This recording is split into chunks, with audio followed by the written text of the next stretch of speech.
Hey guys, tonight we're not setting sail into the rough, splinter-covered world of pirates. No sunburnt bandits, no suspiciously moldy treasure chests, and no unbathed sailors fighting over a stale biscuit. Nope. Tonight, we're traveling somewhere arguably more chaotic, more exhausting, and definitely smellier. The medieval world, where nobles lived in castles, feasted at long tables, and posed dramatically for tapestries, but only because thousands of invisible workers made their comfortable lives possible.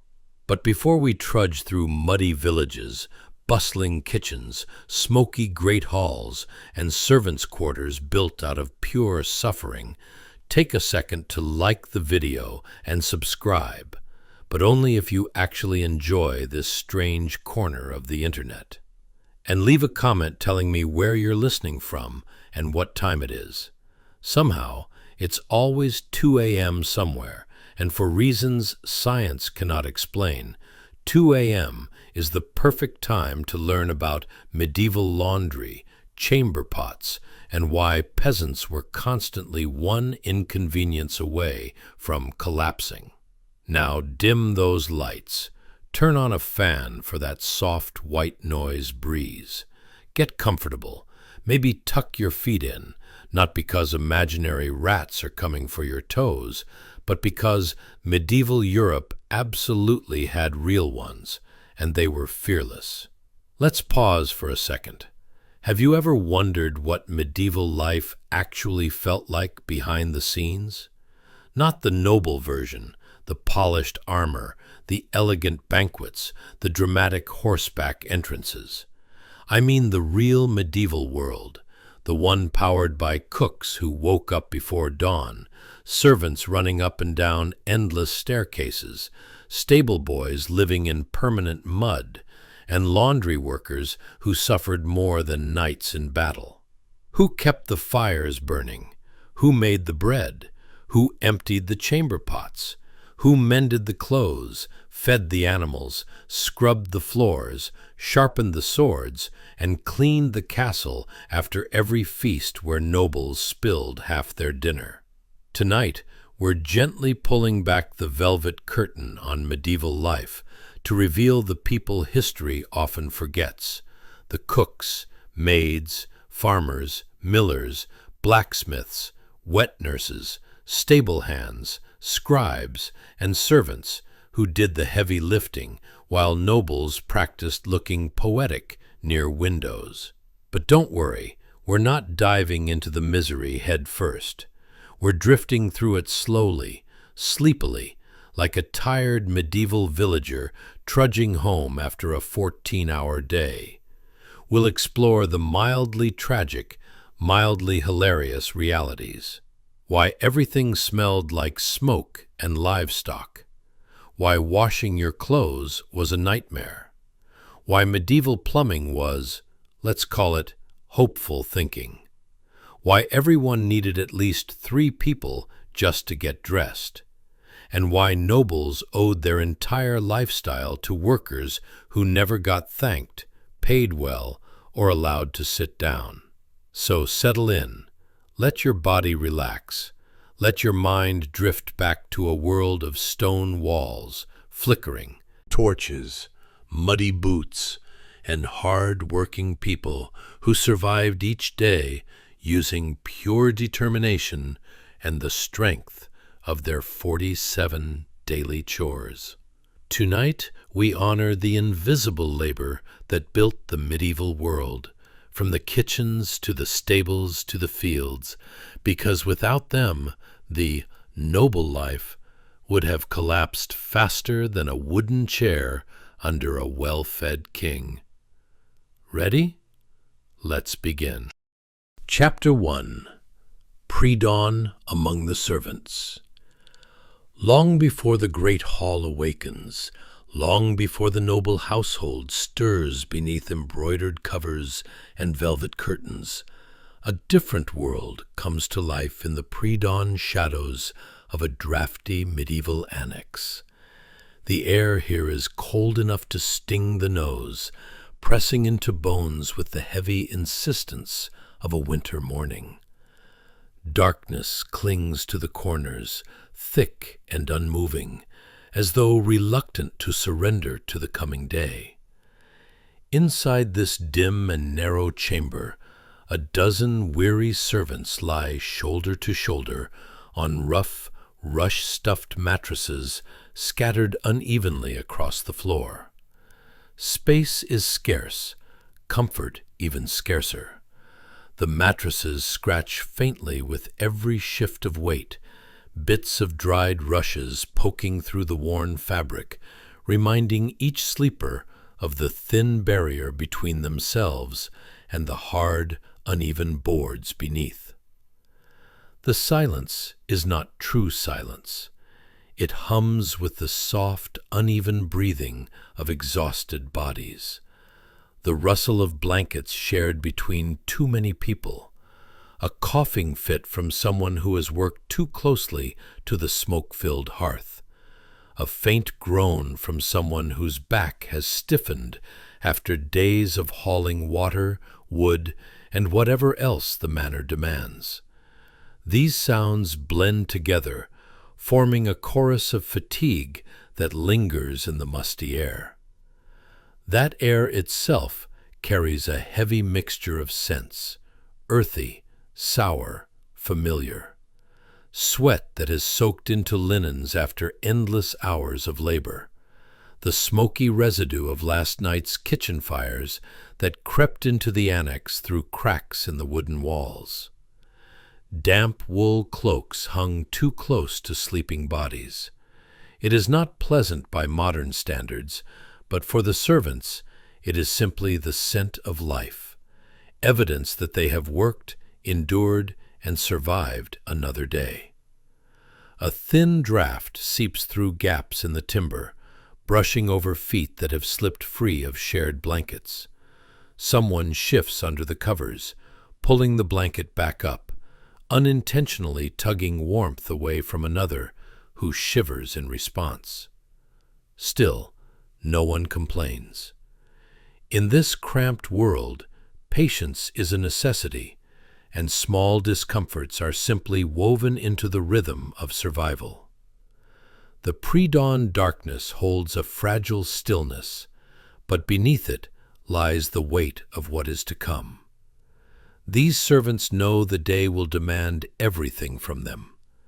They will rise before the noble family even opens its eyes, moving through their tasks with a practiced, weary grace. Lighting hearths, hauling water, grinding grain, feeding animals, and preparing the manor for a day of comfort they themselves will never fully experience. For now, though, they remain in this temporary refuge of half-sleep, limbs tangled in worn blankets, backs pressed against cold walls or the warmth of another tired body. Someone murmurs in their sleep. Someone else shifts to relieve a cramp. The faint glow of dawn is still far away, hidden behind thick wooden shutters and winter clouds. In this moment, the annex is a world of its own, place where the invisible machinery of medieval life rests briefly before turning again. These servants will never appear in illuminated manuscripts or noble chronicles. Their names rarely survive beyond a ledger or a forgotten household record. And yet, they are the ones who keep the manor breathing. Their sweat polishes the world that others enjoy. Their exhaustion sustains the comfort of those who seldom notice. As the pitch-dark room begins to soften, the first hint of grey creeping along the edges of the shutters, the servants begin to stir. A sigh here, a stretch there, a whispered attempt at gathering courage for the cold morning ahead. The day is calling them. Duty is calling them.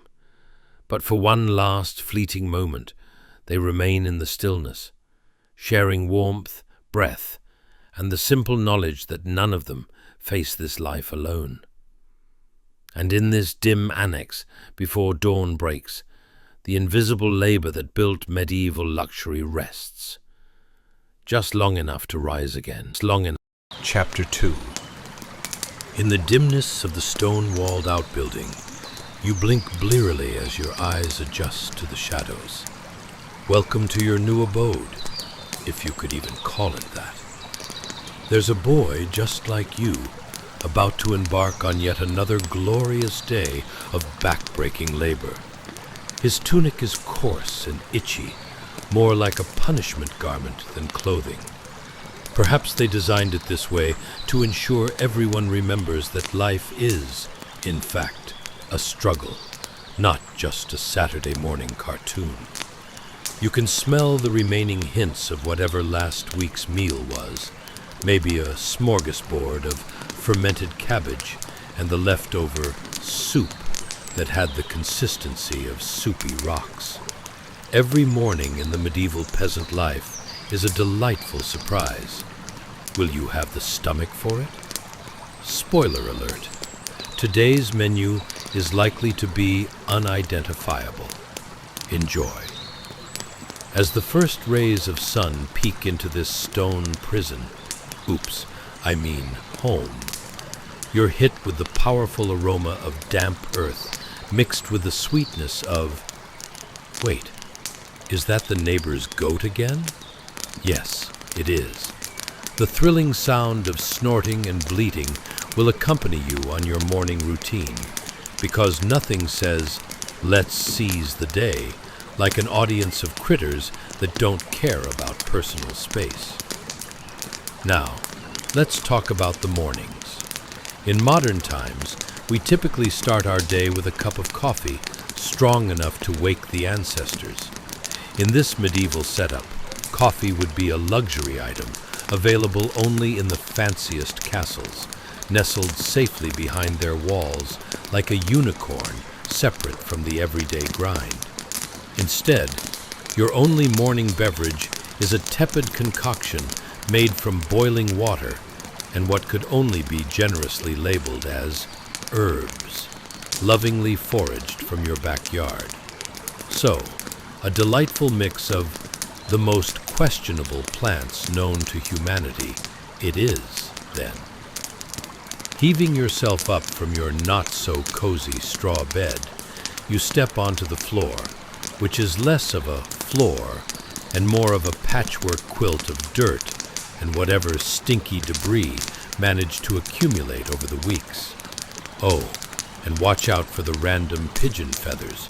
They're like the confetti of poor decisions.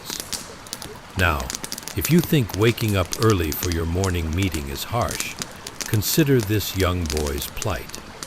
He dons his tunic and immediately begins the daily ritual of mentally preparing for the back-breaking labor to come. The work? Oh, just a casual blend of tending the fields, hauling water, and praying that the villagers don't remember the annual turnip-eating contest you lost. Before heading out, he awkwardly stretches, attempting to avoid the various creaks and pops from his joints, reminiscent of an old wooden cart fighting to turn a corner. Ever felt like your body was trying to stage a revolt against you, complete with a small parade of cracking bones? Imagine that, but with the added tension of knowing you need to survive the next 12 hours of field work with only turnip soup waiting for you at the end. The moment he steps outside, it hits him. The fresh morning air, laden with the scent of wet earth and something that is possibly too close to yesterday's dinner. You hear the distant sound of a rooster cawing, but you quickly dismiss that fool. He's living in the past, and you've got a future filled with mud and the odd, confused sheep. And as the sun fully rises, your roles of good fortune have been exchanged for a daily grind that would make even the most motivated modern-day office worker reconsider their life choices. It's a cycle. Work, return, eat unattractive mush, sleep, repeat, until the universe decides you need a fun little twist like the plague. So while the boy throws himself into his day, we can sit back and chuckle, because in the end, whether you're hauling hay or slogging through work reports, managing life is just a little bit ridiculous. Sometimes you can't help but laugh at the absurdity of it all. And after all, only the toughest were lucky enough to see another sunrise. Who said there's no humor in labor? Yes, my friends, this is the comedy of toil, sprinkled with a dash of resilience, where one's existence is choreographed as a continuous dance to the tune of medieval absurdity. And isn't that mildly interesting? Chapter 3. The boy kneels before a cold hearth. Gently blowing on dead embers to coax them back to life, fine gray ashes plume up, punishing his young lungs like a not-so-charming shower of dirt.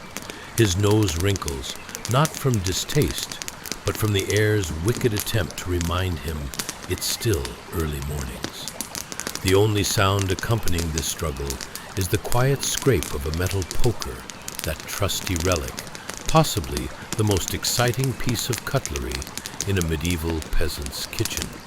After all, who needs a blender when you can effectively stab at hot coals like an angry dragon who misplaced his fire breath? Let's take a moment to marvel at this everyday morning ritual.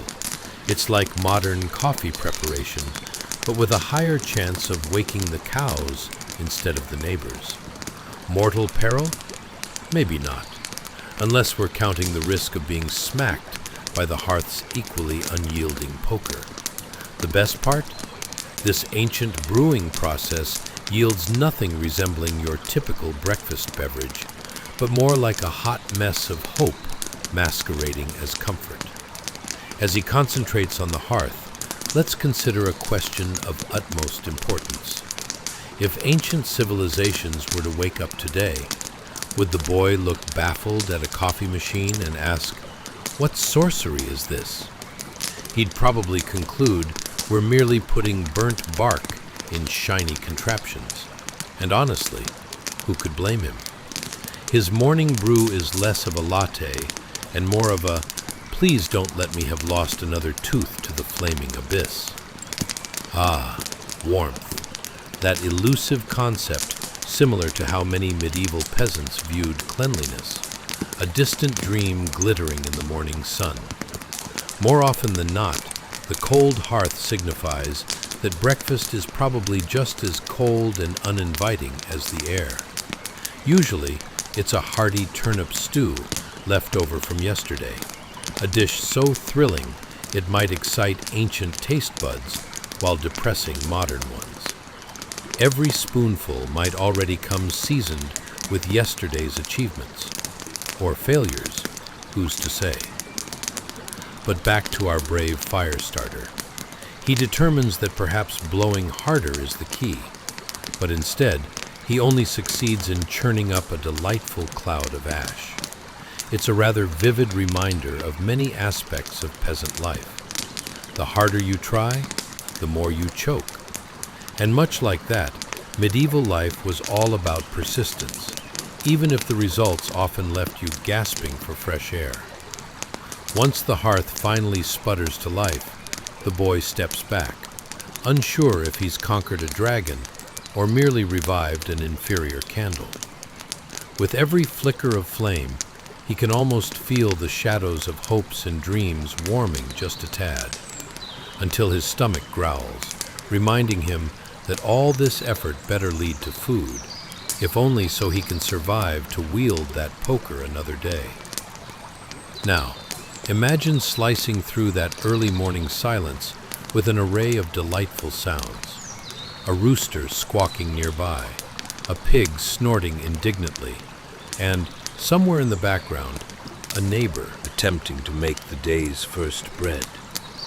Let's just say their approach resembles throwing flour at a wall and seeing what sticks.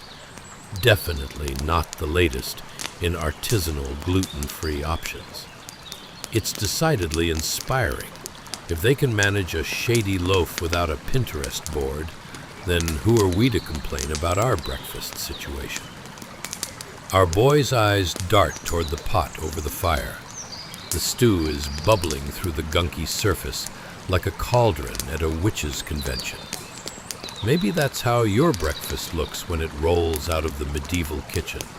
A bit like lunch did last week, with flavors deepened by the ever-present hint of urgency. The stew somewhat resembles gray water meddled in with a dash of optimism and uncertainty. You know, much like that time you accidentally mixed toothpaste and orange juice. The boy smiles with hope, completely unaware of the culinary tragedy awaiting him. Now, let's talk about how attending to a hearth becomes an initiation rite into the workday Olympics. Imagine having to poke at the flames the way a modern-day employee juggles spreadsheets and emails.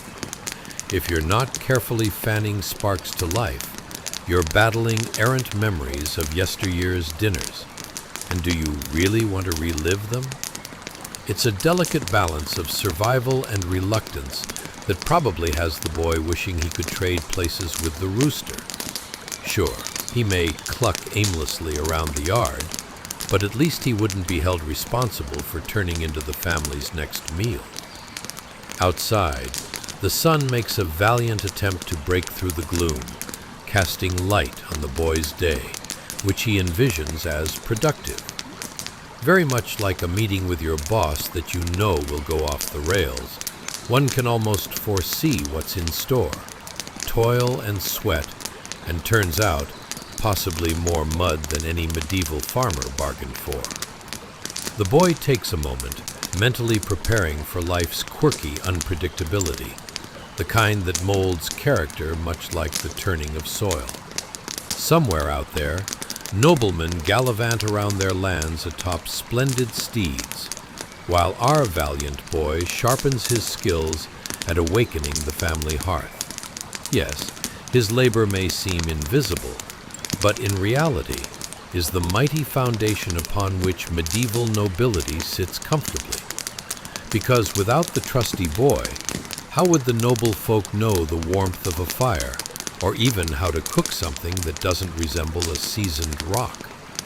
And so, armed with an ember, a pot of questionable stew, and an overactive imagination filled with dreams of sugar plums and sunny fields, our young champion heads outside. Whether he can vanquish the day's obstacles or simply end up face down in the mud remains to be seen. But one thing is for sure. Laughter will often ring louder than any hearth while feasting on the absurdities of life that bind them all. That's medieval existence for you, as enchanting as staring at the wall for hours and miraculously laughing at the tragedy of it all. Chapter 4. Woolly Tunics and the Battle of Cold Mornings. Ah, the crack of dawn. You wake up groggy, wondering if you've just been tossed into a medieval rendition of Survivor, the Cold Edition. You reach for your wool tunic, which feels like wearing a bristly goat for a morning hug. Except the goat would probably be more cuddly. Scratchy, rough, and perhaps mysteriously pieced together by an industrious knitting clan, your attire offers zero hope of warmth or comfort. It's colder than your last social interaction with that one friend who thinks, "Please don't," means, "Please do." As you stare blearily into the first light of day, fellow peasants hastily pull their own wool garments over simple linen shifts, resembling a grumpy assembly line of medieval fashion statements. The icy tendrils of dawn wrap around you as if Mother Nature herself has decided to play a cold-hearted prank. You think about the adorable little hairs on your neck standing at attention, like tiny soldiers ready for battle against winter's merciless chill. It's like a frozen reunion of hair follicles discussing life choices. Now, have you ever tried to tie back your hair while maintaining some semblance of ultimate dignity? Good luck. You watch as comrades shove their hair beneath crisp white linen coifs, transforming into somber medieval warriors. A far cry from the sleek-haired nobility, but let's be real, they probably wouldn't want to trade. The coif fits so snugly, it's almost a corporeal near-death experience. It's less fashion statement and more sophisticated hair prison. It's hard to feel regal when your scalp resembles that of an overcooked potato. And have you ever noticed how no one actually talks about the unflattering smell of early mornings? The faint whiff of wet wool fills the air, an aroma reminiscent of a damp dog who just waded through the local bog. If only there were some sort of medieval fragrance line, eau de farmyard, for when you want to keep your friends at a safe distance. Congratulations, you think. You've been granted the privilege of joining your fellow peasants in a rousing early morning session of freezing.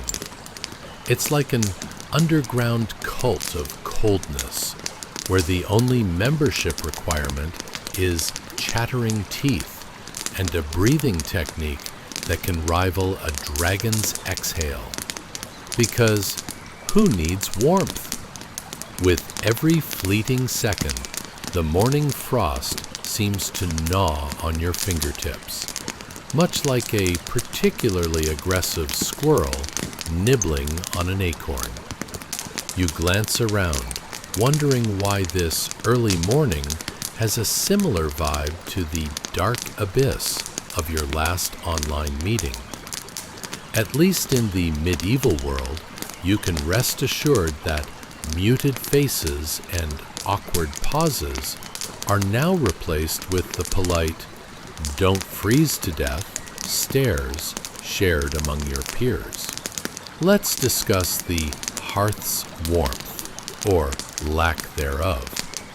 You shuffle your feet to the kitchen, kicking seventh-generation mud clumps like the, surely, unearned bonus feature of your living conditions. The hearth isn't just a heating source. It more closely resembles a temperamental creature. If it were a pet, you'd have to whisper sweet nothings to coax it into functionality. How's that for morning motivation? Come on, Bessie the Hearth, just one little spark. As the flames sputter, your stomach growls, a reminder that whatever stew lurks in the pot might want to spring into action as well. Who needs a gourmet breakfast when you might just reheat yesterday's turnip mishap? Honestly, even a 3-star restaurant would be hard-pressed to sell such a delightful dish. The thought crosses your mind, could yesterday's cold gloop be the culinary equivalent of a science experiment gone rogue? Spoiler alert, yes, it could be. Despite the deep-seated dread hovering over the prospect of breakfast, a few of your fellow peasants emerge from their clutches of wool and stubbornness with fierce determination in their gazes. This isn't merely a meal, it's the dawn of a new battlefield, where yesterday's leftovers get a warm-up and the hope of survival hangs in the air like a stubborn cloud of stewed uncertainty. The joy of having a little warmth, It's like enjoying that first sip of coffee on a Monday morning. If coffee had a chance of reenacting every popcorn kernel you've ever swallowed. The sun ambles its way into the sky at a leisurely pace, slowly but surely casting a feeble glow upon your mud-soaked existence. You squint, adjusting to the world's view, where any nearby noblemen are gallivanting around in their extravagant attire, undoubtedly thinking themselves champions of sophistication. Nobility zipped around on their handsome steeds, utterly unaware that their comfort is built on a mountain of invisible labor known as everyday peasant life. You and your fellow troops in wool stand together with bristly camaraderie.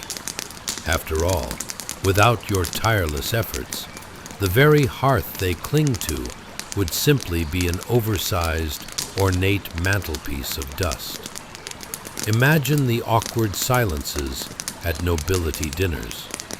By the way, how's your fire? Terrible? Yes, that's my fault. Sorry. Together, you make a pact. This day might be filled with challenges, mud clinging to boots, wild turnips staging a revolt. But at least laughter will follow you like a wacky, lovable sidekick on this absurd adventure. With this newfound resolve, you breathe in deeply, only to find one of your cohorts produces fodder for a story that will echo through the ages. Remember when we thought this morning would not be one for the books? Did we just become part of a living history book? Yes, indeed. Medieval life is like a strange mashup of a social experiment and poorly orchestrated slapstick comedy, laced with some dark humor. So here you are, standing in the thick of it.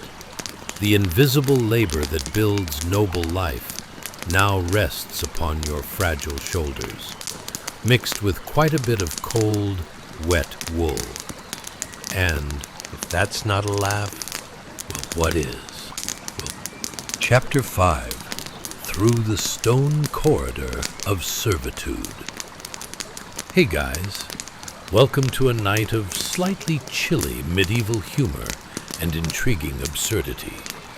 Whether you're wrapped in a duvet or searching for that sweet spot on the couch that can magically absorb all your worries, tonight's journey is colder than a troll's handshake and more peculiar than a noble's pet squirrel. We're diving into the delightful chaos of medieval servant life, where the invisible labor supports an extravagant existence, all while you're hoping to sneak in some restful sleep. But first, a little favor. If you enjoy the experience tonight, kindly hit that like button, maybe subscribe, and share your thoughts in the comments. But only if you actually enjoy this. No pressure, promise. Now, dim the lights, turn on a fan to really set the scene, and snuggle into whatever cozy cocoon you've prepared. Think of this moment as stepping into your own time machine, powered by a bizarre blend of wool and laughter. Have you ever thought about what it was like to be a medieval scullion? Is there a manual for dodging judgmental glares from stewards with a significant keychain collection? And how does one really embrace a life where the most glamorous moment involves cleaning out kitchen pots that harbor actual bad memories? Picture it. You wake up one morning, and instead of facing the soft glow of your smartphone, you're staring at the stone walls of a cold corridor. Congratulations. You've just awoken in 1300 AD, where your morning routine may or may not include brushing hay out of your hair. As you wander the chilly stone corridors, those hefty walls loom like slightly grumpy guardians of medieval secrets. Your fellow scullion, let's call her Agnes, steps aside, her eyes dutifully fixed on the floor as if a family of dirt crumbs is performing an elaborate ballet. She knows her place, and heaven help anyone who accidentally lifts their gaze towards the key-carrying steward. Those keys jangle ominously, echoing through the halls like a warning bell, announcing, "Steer clear, dangerous authority on the loose." Now, let's paint the picture a little more vividly. You're wedged between sweating stone and the memory of last week's cabbage stew, practically floating in an aromatic cloud of regret and bad decisions. It smells like a combination of damp earth and the aftermath of a sustained garlic festival. Ah, nostalgia. And speaking of memories, ever tried to navigate your way through a kitchen filled with more pots and pans than an aspiring knight has armor? It's chaos. Your heart races as you dodge the decidedly serious hierarchy running through the kitchen. At the top, the cook, wielding a ladle like a sword. Below, the scullions, each vying for the affection of the hearth like it's a prize-winning sheep. But here's the wild card. As Agnes sidesteps the imposing steward, a surprisingly philosophical thought flits through her mind. Why on earth am I doing this? It's less existential crisis and more, should I have stayed in bed today? A feeling that translates across the centuries, don't you think? Have you ever looked at your enormous pile of work, sighed heavily, and thought, maybe a nap wouldn't be the world's worst idea? Let's talk about those vibes of oppression, shall we? Imagine a massive stone corridor, the type that feels as if it could swallow you whole, where whispers distort around corners, and everyone knows what everyone else is doing, or at least tries to pretend they don't, while judging with dramatic flair.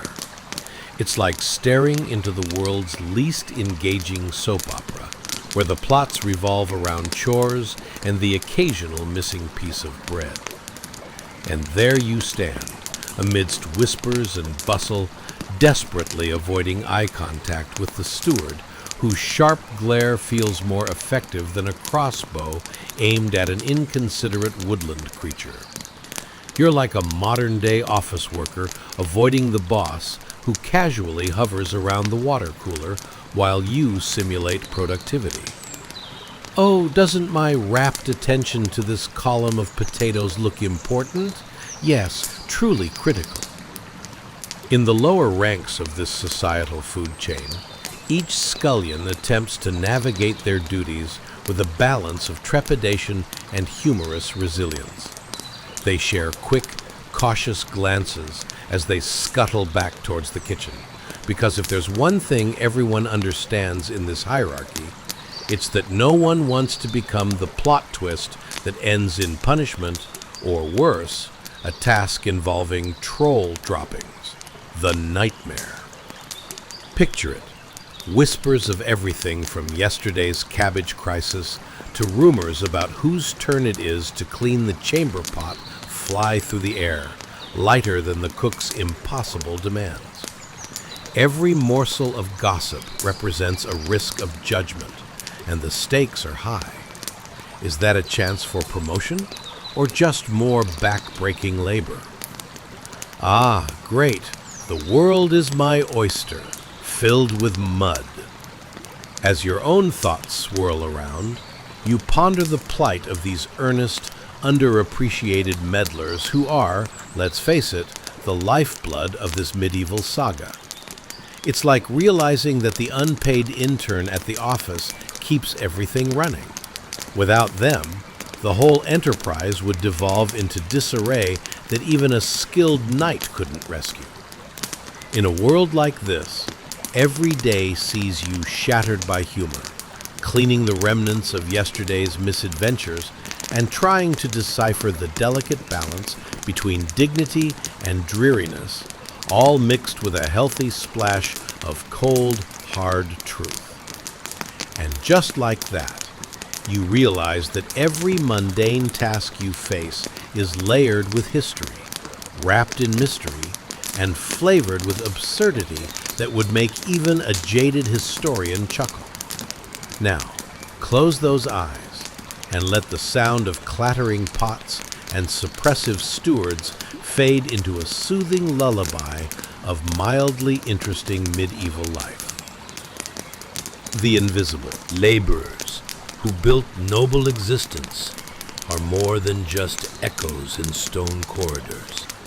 They're the threads of laughter that bind us through time, from their peculiar lives to those we lead today.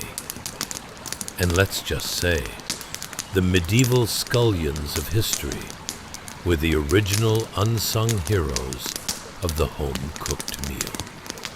So with that entertaining thought placed gently on your pillow, let sleep cradle you into the spirit of history, the ghostly giggles of Agnes and her scullion friends watching over you while you drift away into your own medieval reverie. Good night, dear listeners. We'll meet again on the other side of slumber. Chapter 6. The Steward and His Iron Key. Hey guys, welcome back to our sleepy little journey through the wonderfully bizarre world of medieval life, where even the most mundane tasks could make you question your very existence. Picture this. You're standing next to a guy whose sole purpose is to keep track of every piece of furniture, grain sack, and dubious-looking stew pot. Yes, folks, tonight we dive into the life of a steward. Imagine this. The steward, a chap with all the fun of a wet blanket, clutches a large iron key as if it's the golden ticket to Willy Wonka's chocolate factory. Spoiler alert, it's not. It's merely the key to the pantry, but you'd think it grants him access to the throne of the Almighty with the intensity he brings to his important duties. You can practically see him relishing the power that comes with being able to open that door. Because, let's be honest, who doesn't love the smell of aging barley and the thrill of stale bread? Yum. But really, what's it like to navigate a morning filled with tedious inventory assessments by the flickering light of a tallow candle? Ever wondered if he ever wished for an espresso machine? Perhaps he daydreams of a world without tallow and heavy keys, a simpler life where coffee flows like a river and spreadsheets compile themselves.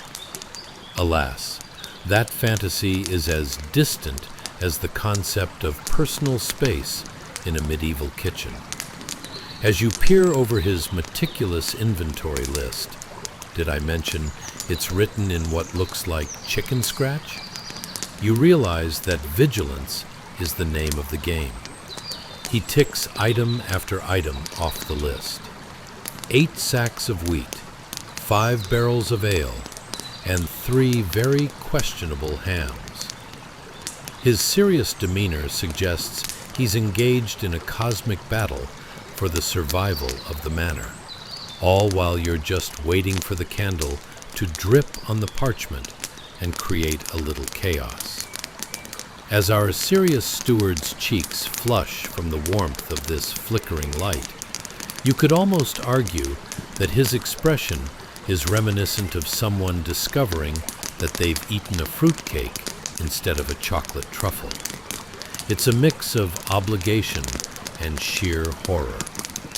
But it's not just a quirky scene. It's all part of a fine-tuned routine that echoes through the ages, one that involves a lot of squinting and the occasional headshake of regret. Let's think about our stewards, shall we? They hail from every corner of societal discontent, but they're the backbone of the Lord's triumph or downfall. They calculate, inventory, and occasionally emit low grumbles about the state of the fish that's been sitting out too long. As you roll your eyes while contemplating the state of their physical well-being, you wonder if the thought of fish stew evokes less nausea and more nostalgia about being swallowed by the darkness of an empty room. Flowing out of the village towards the grand castle, the steward's rigid sense of duty can feel like a sluggish river, inching slowly through muck that was probably smeared with chicken feet and old bread. Ever tripped while carrying something heavier than your dignity? For our poor steward, that's just a Tuesday. And there you are, navigating the realm of medieval labor, where every obligation could become a new chapter of an unwritten book. Today's topic, the trials of tracking down rogue turnips. Join as the steward tries not to contemplate the difference between his life and a particularly boring school janitor. Spoiler alert, it's a close call. Let's take a quick detour into our own work lives.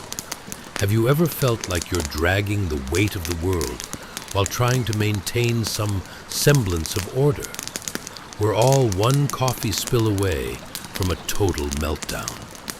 The steward stands, frantic and stern, like the HR representative who refuses to let you shield your eyes from the quarterly performance review.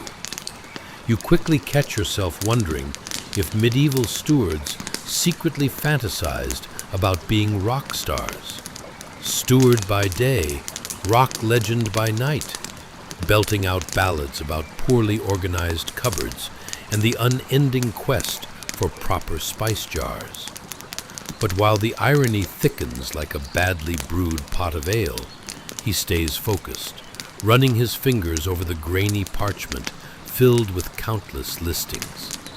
Imagine the sheer intimacy of his connection to every item. The wayward spoons, the rancid bits of whatever concoction the cook dared to create yesterday. It's bad enough he has to track it all. Toss in the possibility of finding an unclaimed sack of oats, and you have a medieval version of winning the lottery. Only the prize seems to be a slightly less sour stomach.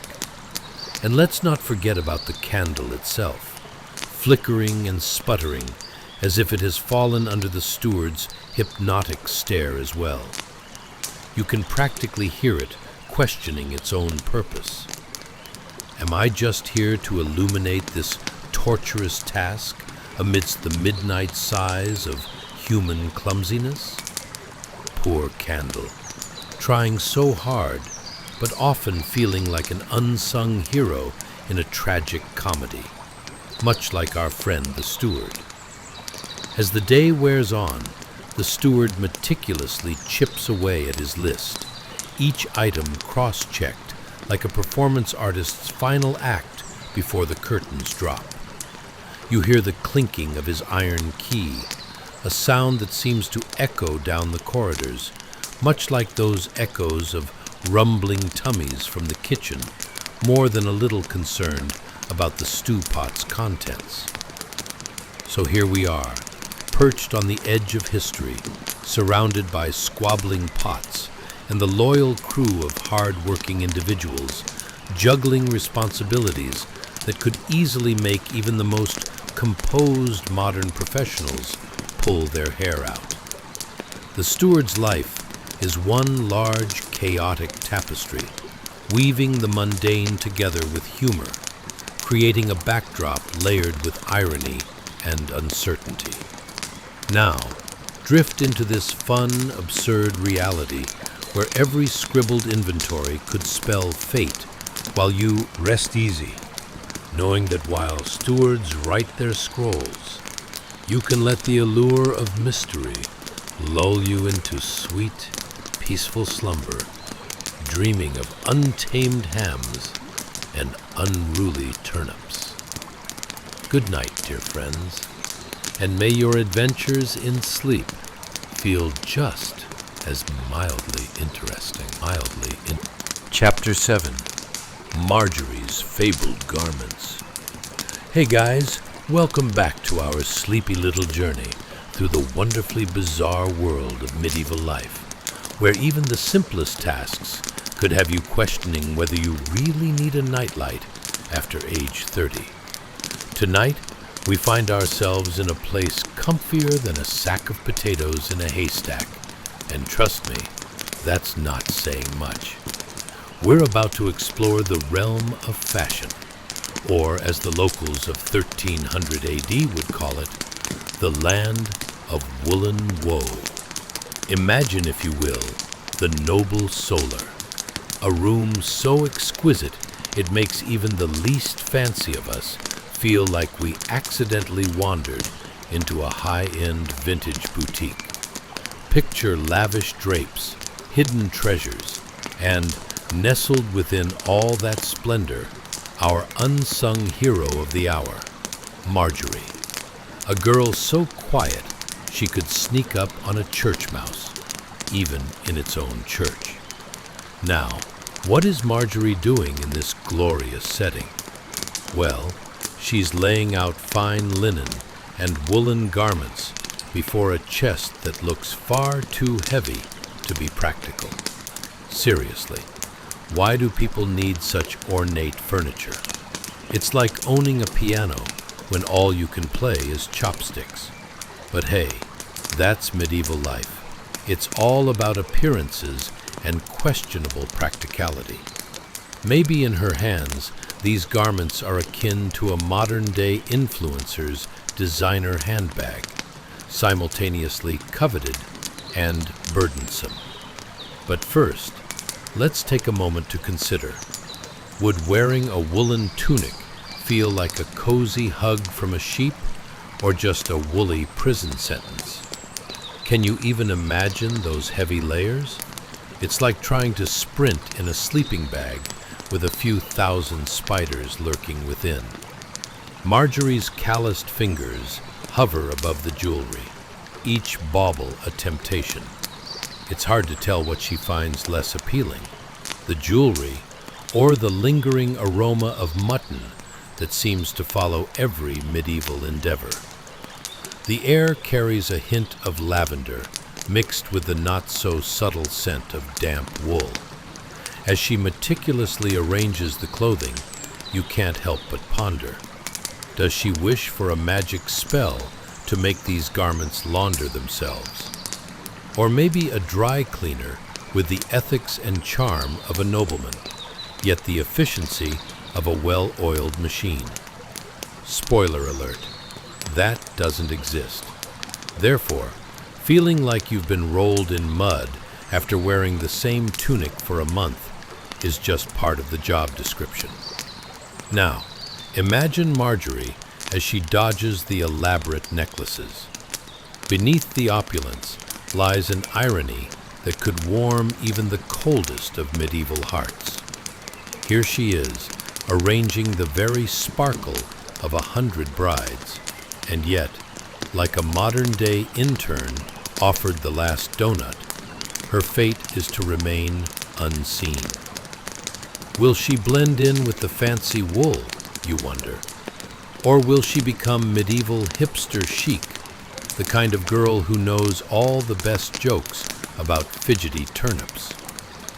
As you picture her, a silent guardian of noble fashion, toiling silently, she carefully lays each garment out with all the graceful precision of a sushi chef, crafting the perfect roll.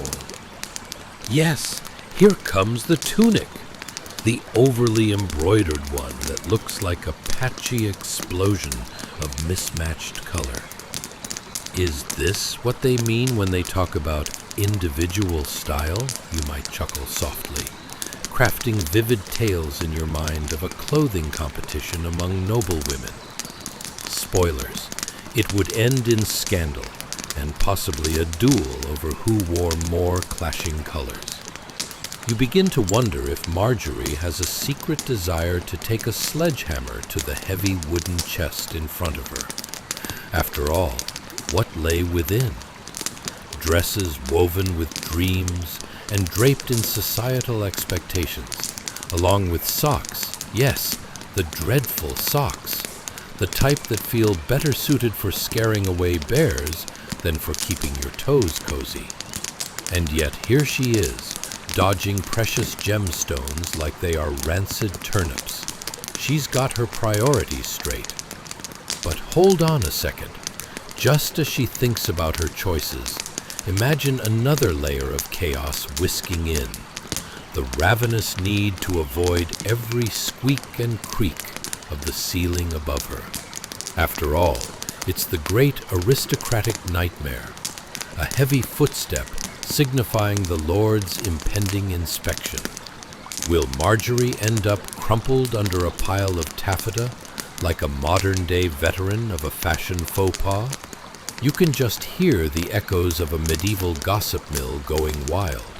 Did you hear about the girl who got crushed by her own extravagance?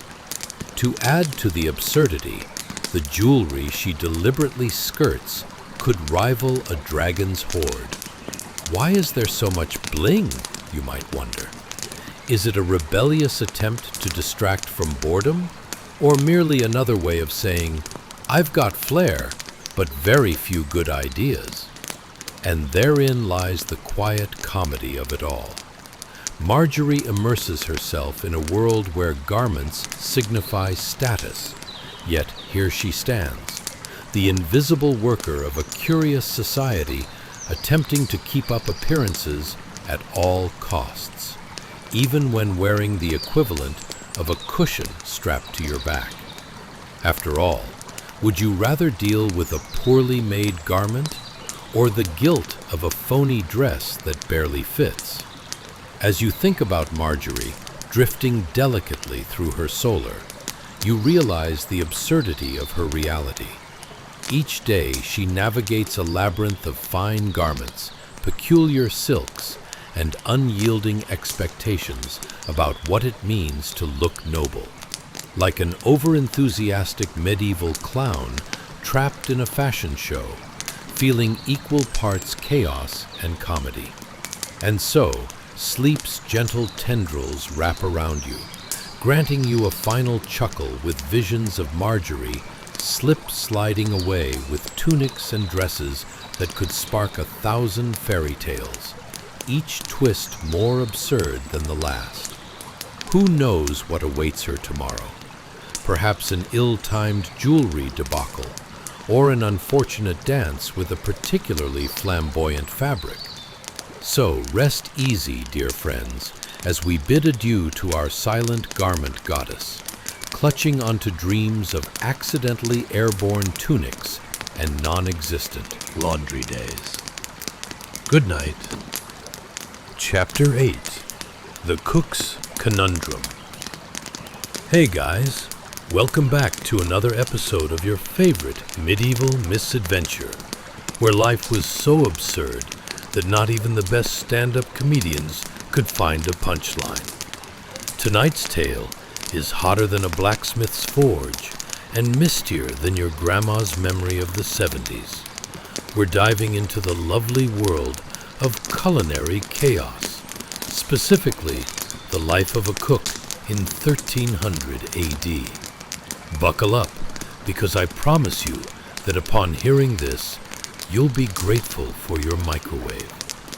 Now, before we get too deep into the swirling smoke of the ancient kitchen, let's take a moment to ponder. Ever tried browning meat over a fire pit while simultaneously avoiding an avalanche of angry rats?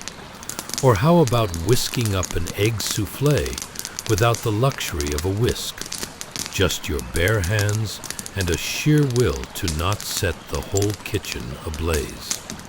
Better yet, have you ever summoned the energy to cook for a lord who's perpetually hangry and convinced that the mead must flow is actually a life motto? Well, congratulations. You've just woken up in the bustling heart of a medieval kitchen, or, as I like to call it, the sizzling sanctum of stress.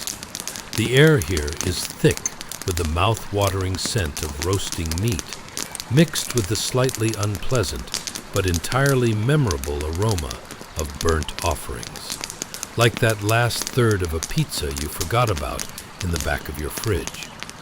It's a bit chaotic, a whole lot dramatic, and mostly smoky, like a dive bar meetup for all the misplaced spices in town. Imagine stepping into this scene. You're greeted by the cook, a large, intimidating figure who resembles a bear that's consumed one too many tankards of ale. His hair is a wild mess of flour and soot, while his apron bears the evidence of countless mishaps, both culinary and accidental. He stands over a fire pit that seems more like a portal to another dimension, perpetually smoking and hissing like an angry goose that just lost a game of chess. Don't just stand there, lad. Get the meat. No, not that one. The good meat. The better one with fewer bite marks and a hint of musty charm, the cook bellows, waving a wooden spoon like a knight brandishing a mighty sword. You know, the kind of weapon that's less about honor and more about scaring off the neighbors who dare to look at your kitchen's shambles. But wait, here comes the second servant. He arrives, stumbling a bit as he swings in with a pot that's reminiscent of a medieval bowling ball and tries desperately to impress the cook. "I'm here, sir," he says, enthusiasm bubbling like a pot over directed heat. Unfortunately, that enthusiasm is about to get steamrolled. You call that pacing? You're moving slower than a tortoise in treacle. Get a move on, or you might as well fetch better company from the local barn. It's like a motivational speech crossed with a well-practiced roast. As you stand there, feeling the haze of smoke curling around, you like an overly affectionate cat. You can't help but wonder, how did meals of the medieval elite become such a production? You could almost liken it to prepping for a high-stakes dinner party where your guests are barbarically disheveled raiders and your prized cattle are less likely to survive the evening than your exquisitely roasted turkey. Speaking of meat, you're standing there contemplating whether they're grilling dinner or merely trying to enact revenge on some long-suffering chicken. Every time the cook gives a, "well, that should do it," nod, you spot the second servant practically drenched in sweat, chasing after open flames while attempting to juggle wooden spoons like a misguided juggler at a carnival. And seriously, have you ever witnessed such acrobatics outside of a circus? The chaos intensifies as the cook proceeds to make sure you're all aware of the unforgivable sins, like accidentally serving boiled carrots instead of the intended roasted ones. If he thought the line thrown at the fidgety servant was hot, wait until he gets a chance to unleash fury upon any dish that dares stray from the strict royal order. Do you want a bullet in that meat pie or a slice of proper nobility? Choose wisely. Throughout this culinary catastrophe, the fiery heat presses down, making you feel like you've just joined a reality show with fewer layers of safety and more historically accurate cheese. The visuals are delightful, if terrifying. A dizzying swirl of spices, meat sizzling and spitting like it's auditioning for The Voice, and the occasional hiss of fat that practically begs for a fashionable meal disaster. How romantic and entirely impractical. With every command bellowed, the tension in the air thickens as if the entire kitchen has just declared war on the dinner plates. The cook's eyes are like eagles, hunting for flaws with the bravado of a lion over its fresh kill. Faster, it's not a gentle ballet, it's more like an angry jig at a drunken wedding with too much mead involved. Chop, chop. Oh, the sheer absurdity. As you sip your metaphorical cup of tea watching this delightful disarray, just think, how many of us have felt like we're balancing a life on a porcelain plate while aiming to serve fancy meals, all while not setting our hair on fire? Life, much like cooking, sometimes feels like a bemusing blend of high hopes, a frenzied dance of skills you don't possess, and the looming threat of complete disaster. And as the cook roars yet another order in an exquisite symphony of chaos, you realize you're drifting away from the madness. The laughter of the absurd envelops you, and suddenly the whole medieval culinary experience transforms into nothing short of a beautiful mess. A bizarre, potent potion of hilarity served alongside the flesh of a roast whose spirit begs it to be saved from certain doom. Ah, yes, this is the life. Just keep your eyes when the smoke clears and hope tomorrow's meals involve a tad less drama. Who knew a kitchen could be a front row seat to a Shakespearean nightmare? Settle in, dear friend.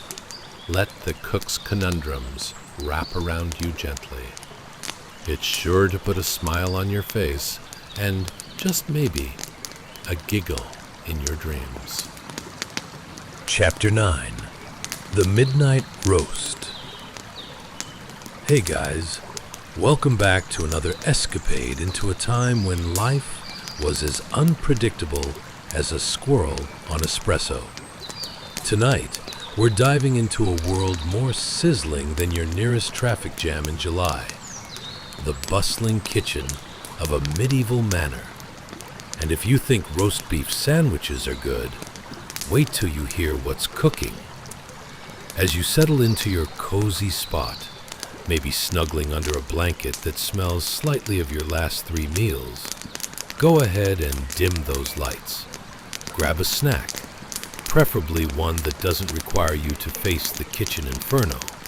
Or, a snack that's, let's be honest, definitely not roasted mutton, being watched over by a lad whose biggest fear isn't failing to serve an exquisite meal, but rather being left to fight off the dreaded grumpy lord of the manor with nothing but a rotten carrot. Now, picture this. Have you ever tried balancing a 5-course meal on your lap while driving through a volcanic eruption? Or what about attempting to catch a delicious whiff of dinner while dodging angry livestock? They may throw a fit like a toddler denied their favorite snack. Ever thought about how awkward it would be if the family pet suddenly distressed over a rat during a fine dinner? The drama. Congratulations!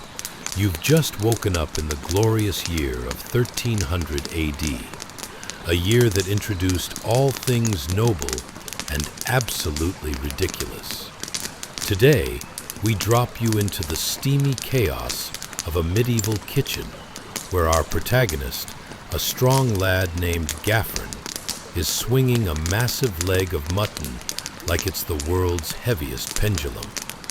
The fire roars like an over-caffeinated dragon, ready to serve its gong-like roar as Gaffern stands before it, wrestling with the leg like it's the arch-nemesis of his own existence. The flames leap higher, licking at the edges and competently turning precious food into swaths of charred flavor. You can practically hear the meat screaming in agony. I'm trying to be delicious. Stop burning my chances. The heat envelops him, creating a kind of sauna effect that would put any modern-day health spa to shame. The smell? Oh, it's everything you've ever wanted, and a bit more. It's smoky, hearty, and just when you think it could get no better, there's the lurking fear of punishment hanging over Gaffern, like a shadowy specter that requires him to keep spinning that mutton without losing a finger, or, heaven forbid, improvising on dinner etiquette by serving it well done. As you watch, you can't help but wonder, how did they even prepare this feast without accidentally summoning a food fight?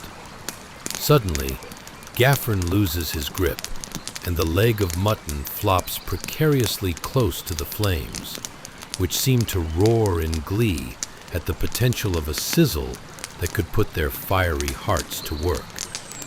In that moment, the lad's epic drama unfolds, and you can't help but stifle a laugh as he yanks it back like it's a stray cat that suddenly decided to become an acrobat. "Keep it turning, Gaffern," the cook bellows, a bearded giant with flour dusting his apron like he's just returned from a medieval snowstorm. "I swear, if this roast ends up resembling a piece of charcoal, I'll greet you with your next meal personally. Not even the rats will fancy that." It's like a form of medieval motivational coaching, just with a sprinkling of existential dread.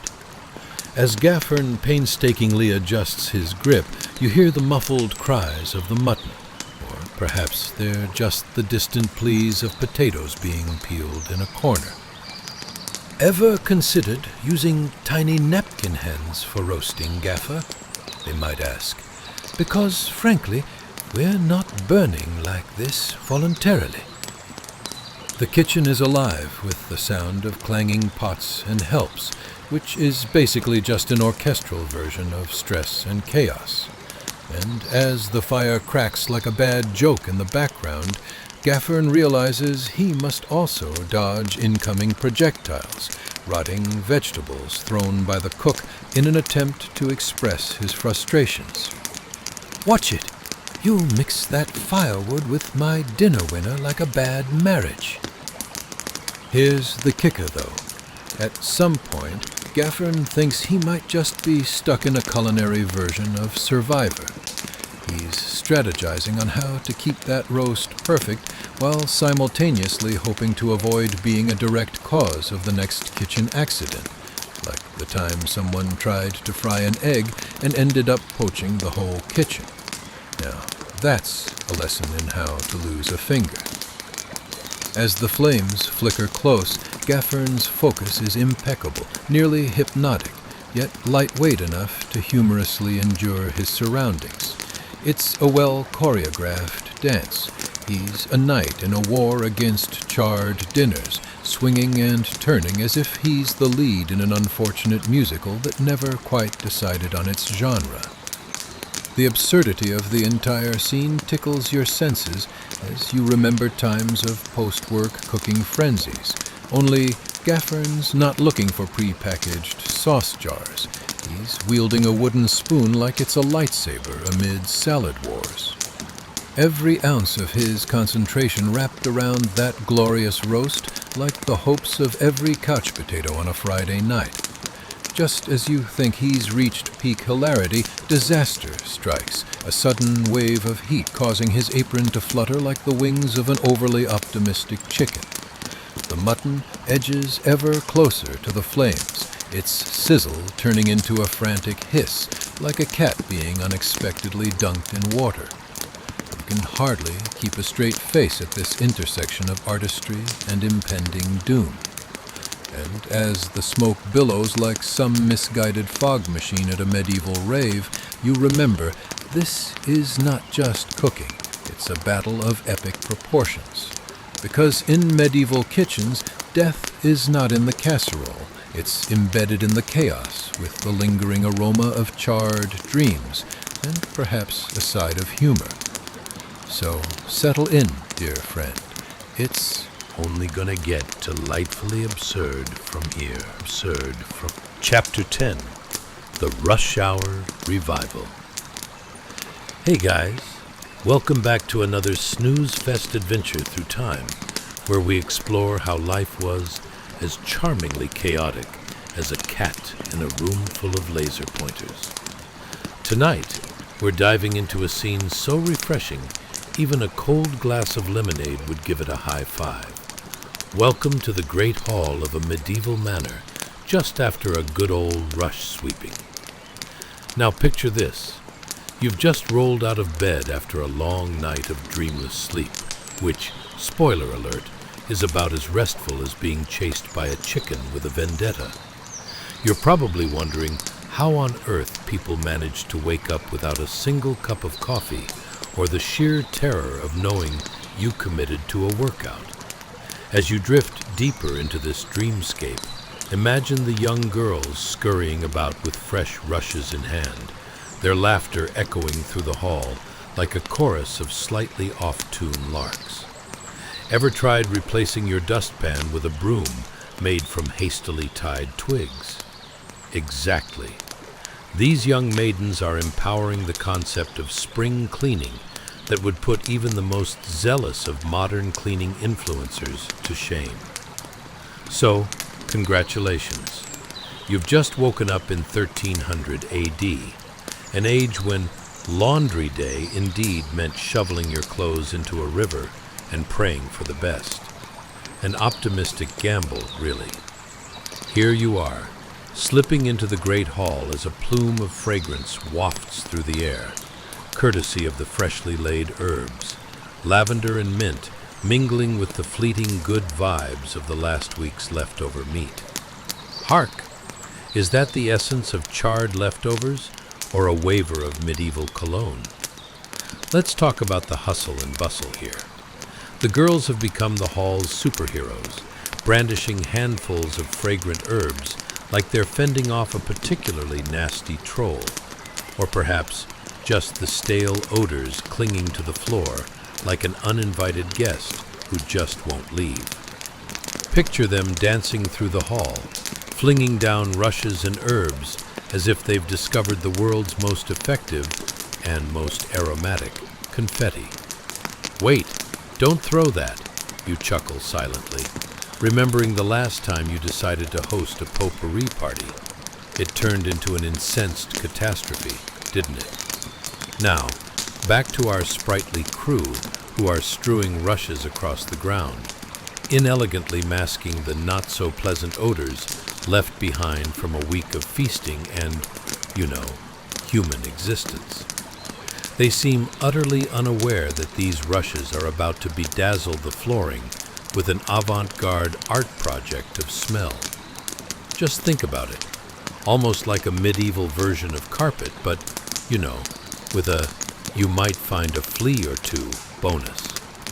You hear the swishing sounds of rushes skimming over dirt, and perhaps the occasional squeak of a rodent, which is actually just life reminding you that personal space was not a thing back then.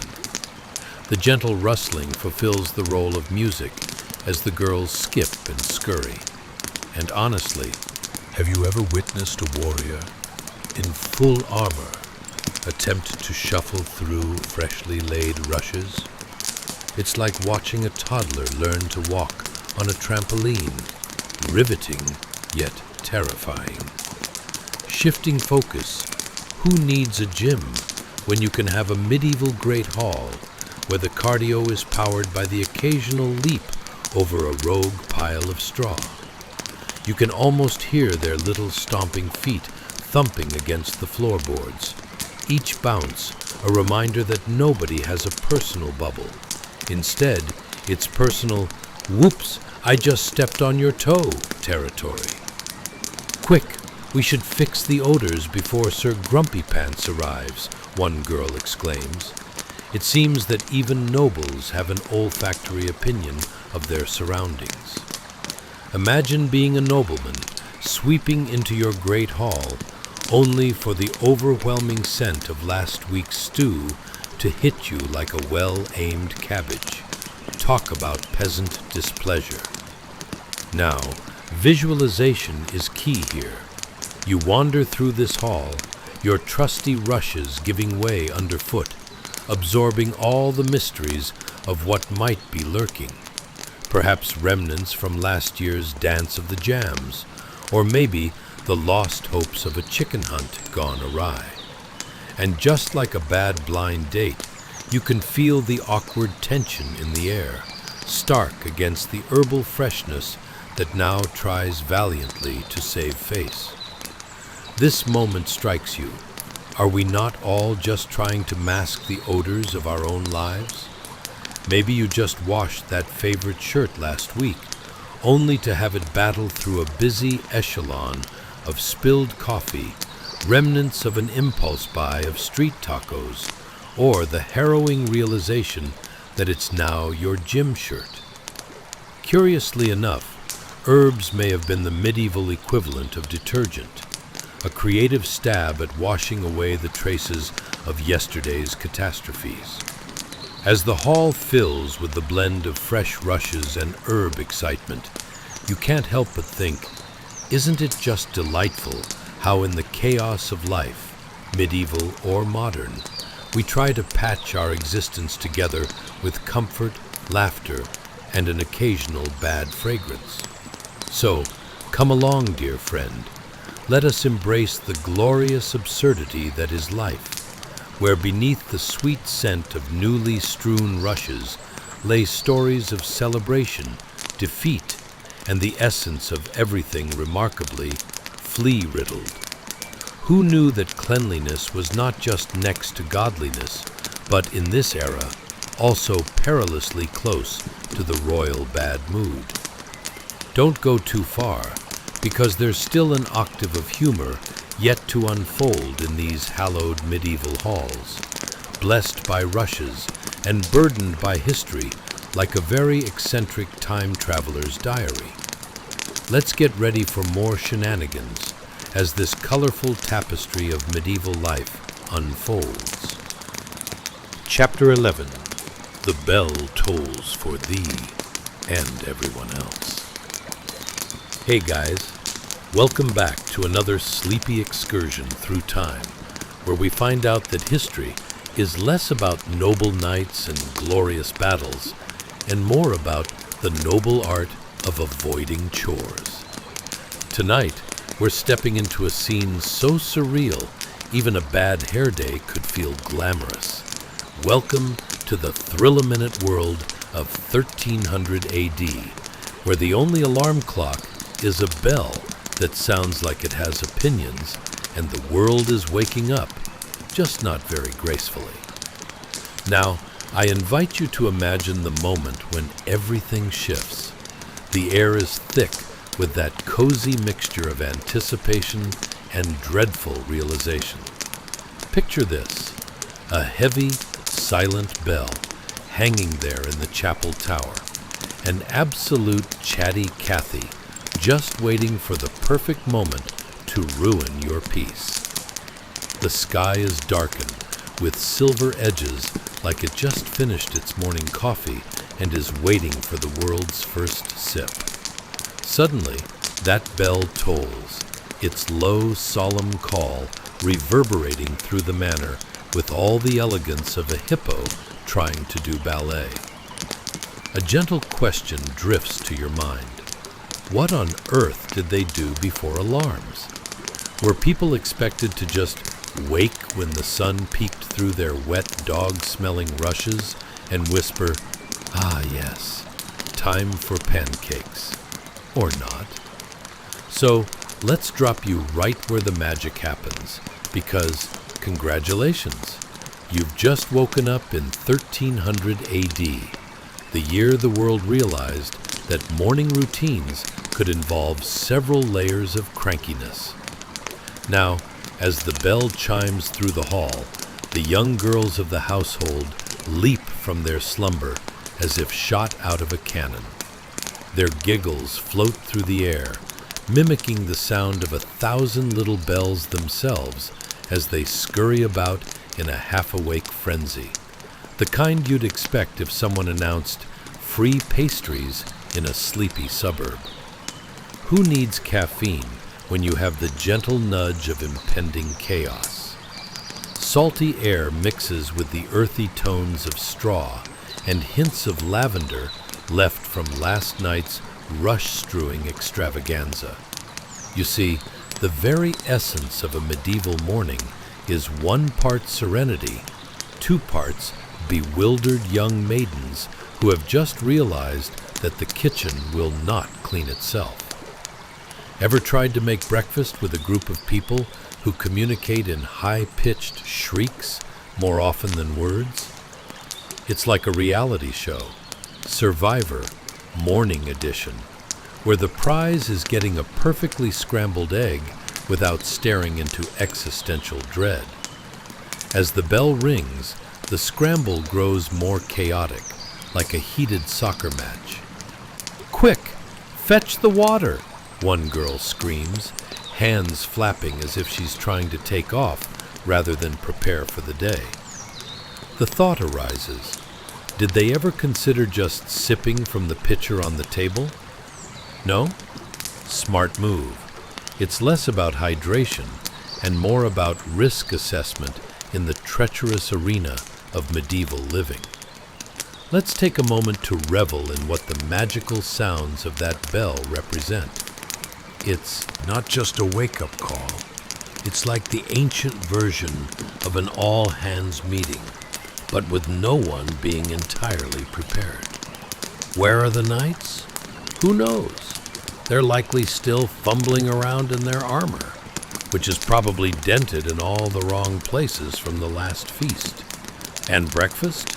Well, in their defense, it's not like there's a Starbucks around the corner to save them from burnt bread.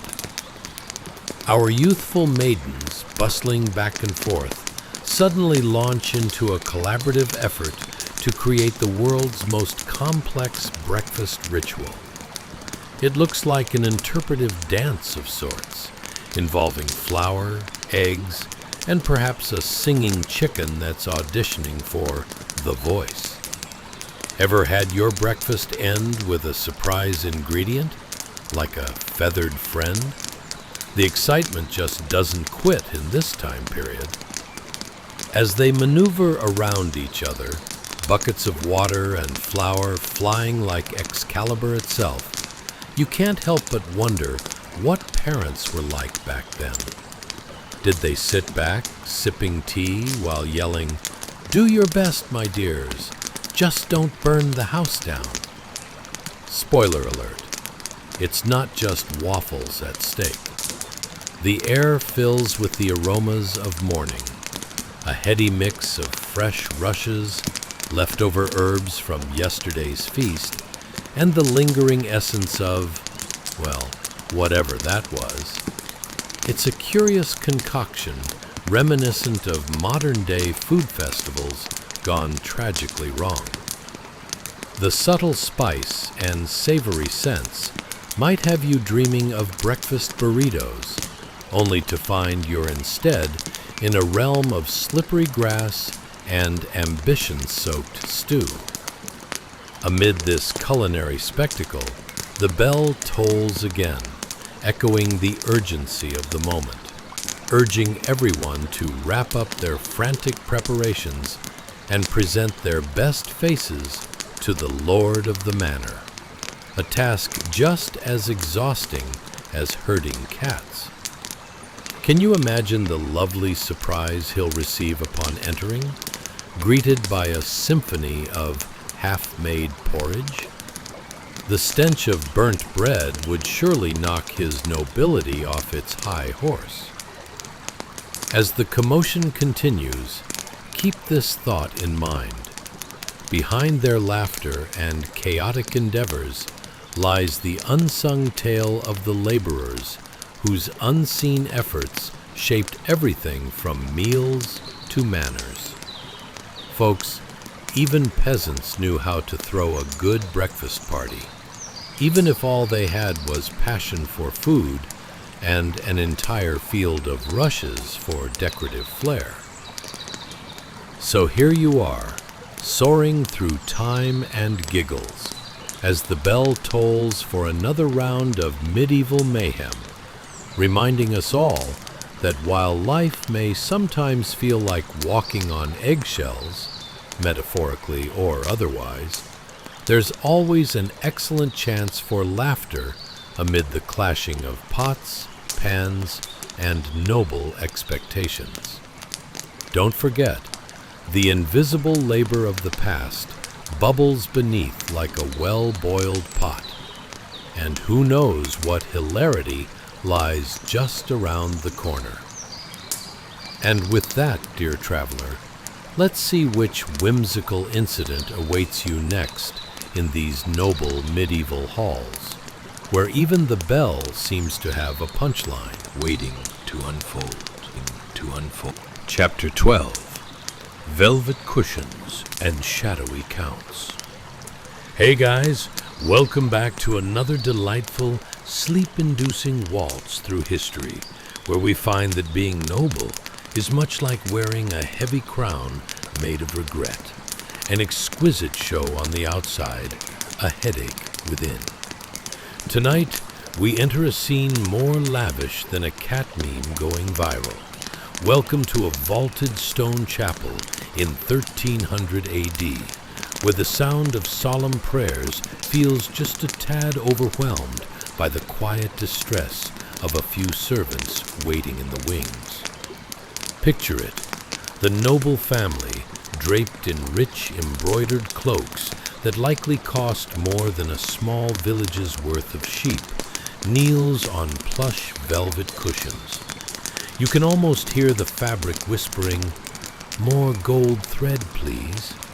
Meanwhile, a handful of permitted servants lurk in deep shadows like the extra awkward participants at a high school reunion, condemned to count the eternal minutes while prayers go on for what feels like an eon or two. Ever found yourself stuck at a meeting that could have been an email? Now imagine that multiplied by 100 with the addition of occasional "God save us from burnt toast" interjections echoing off ancient stone. You know you would rather be anywhere else, like sorting out your sock drawer or staring into the abyss of your fridge. It just begins to hit you. What on earth do noble families pray for? A successful harvest? No food poisoning? Or simply that the butlers keep their specialties from being served as potluck surprise? There's a surreal elegance to this chapel scene, the scent of incense swirling like the gossip of the courtier class, while rounds of monotone whispering take place. As the family prays, do they wonder if the lady-in-waiting overheard the latest scandal involving a goat and a nobleman's wash basin? Ah, the treasures that could surface in divine conversation, or maybe just mediocre tattle. But here lies the heart of the matter. While they pray for blessings, we must also consider the unseen, the invisible labor that sustains such opulence.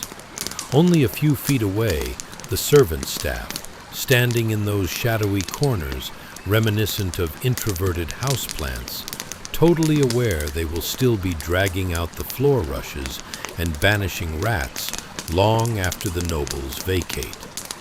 You might imagine them thinking, "This prayer sounds nice, but I'm still on the hook for scrubbing those royal boots."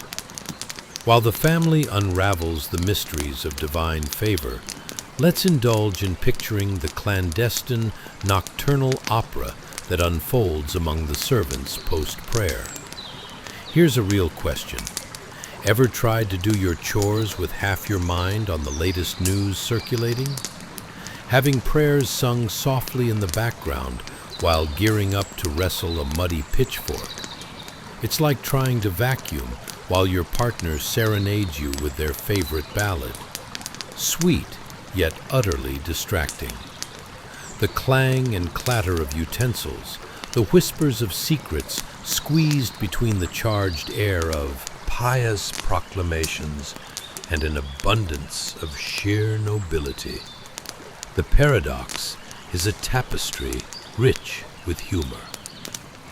Imagine how these velvet-cloaked nobles would fare if they had to fetch a bucket of water or, heaven forbid, clean the dried peas off the floor. It's like throwing a debutante ball where everyone only shows up to complain about the meal. The additional twist? The chapel walls are thick enough to keep sound muffled, wrapped around like a secret only you and your pet goldfish are privy to. What do the poor servants think while standing in the shadows, straining to catch every syllable? Perhaps they share secret smiles, somehow bonding in their shock that Lady Arabella has absolutely no idea how to maintain her shimmering gown without ruining 5 layers of reputation along with it. And let's pause for a moment of appreciation.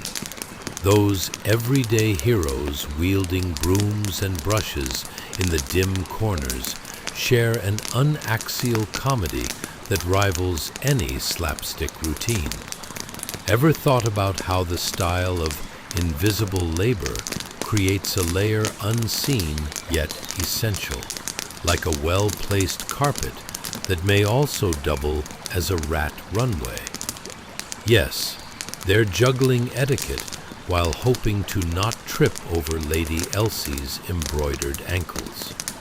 So while divine bluster fills the air with its mystical aroma, perhaps of lavender or the slightly less regal smell of desperation, under the watchful gaze of stained glass, it's the unsung laborers who true life unfolds for. The magnificent rituals come alive not only because of noble aspirations, but the cracks in the system handled by those unafraid to wield a mop. As prayers drift between pious thoughts and theatrical whisperings about the nobleman's flatulence, remember the magic hides in the mundane, in the return of the true story.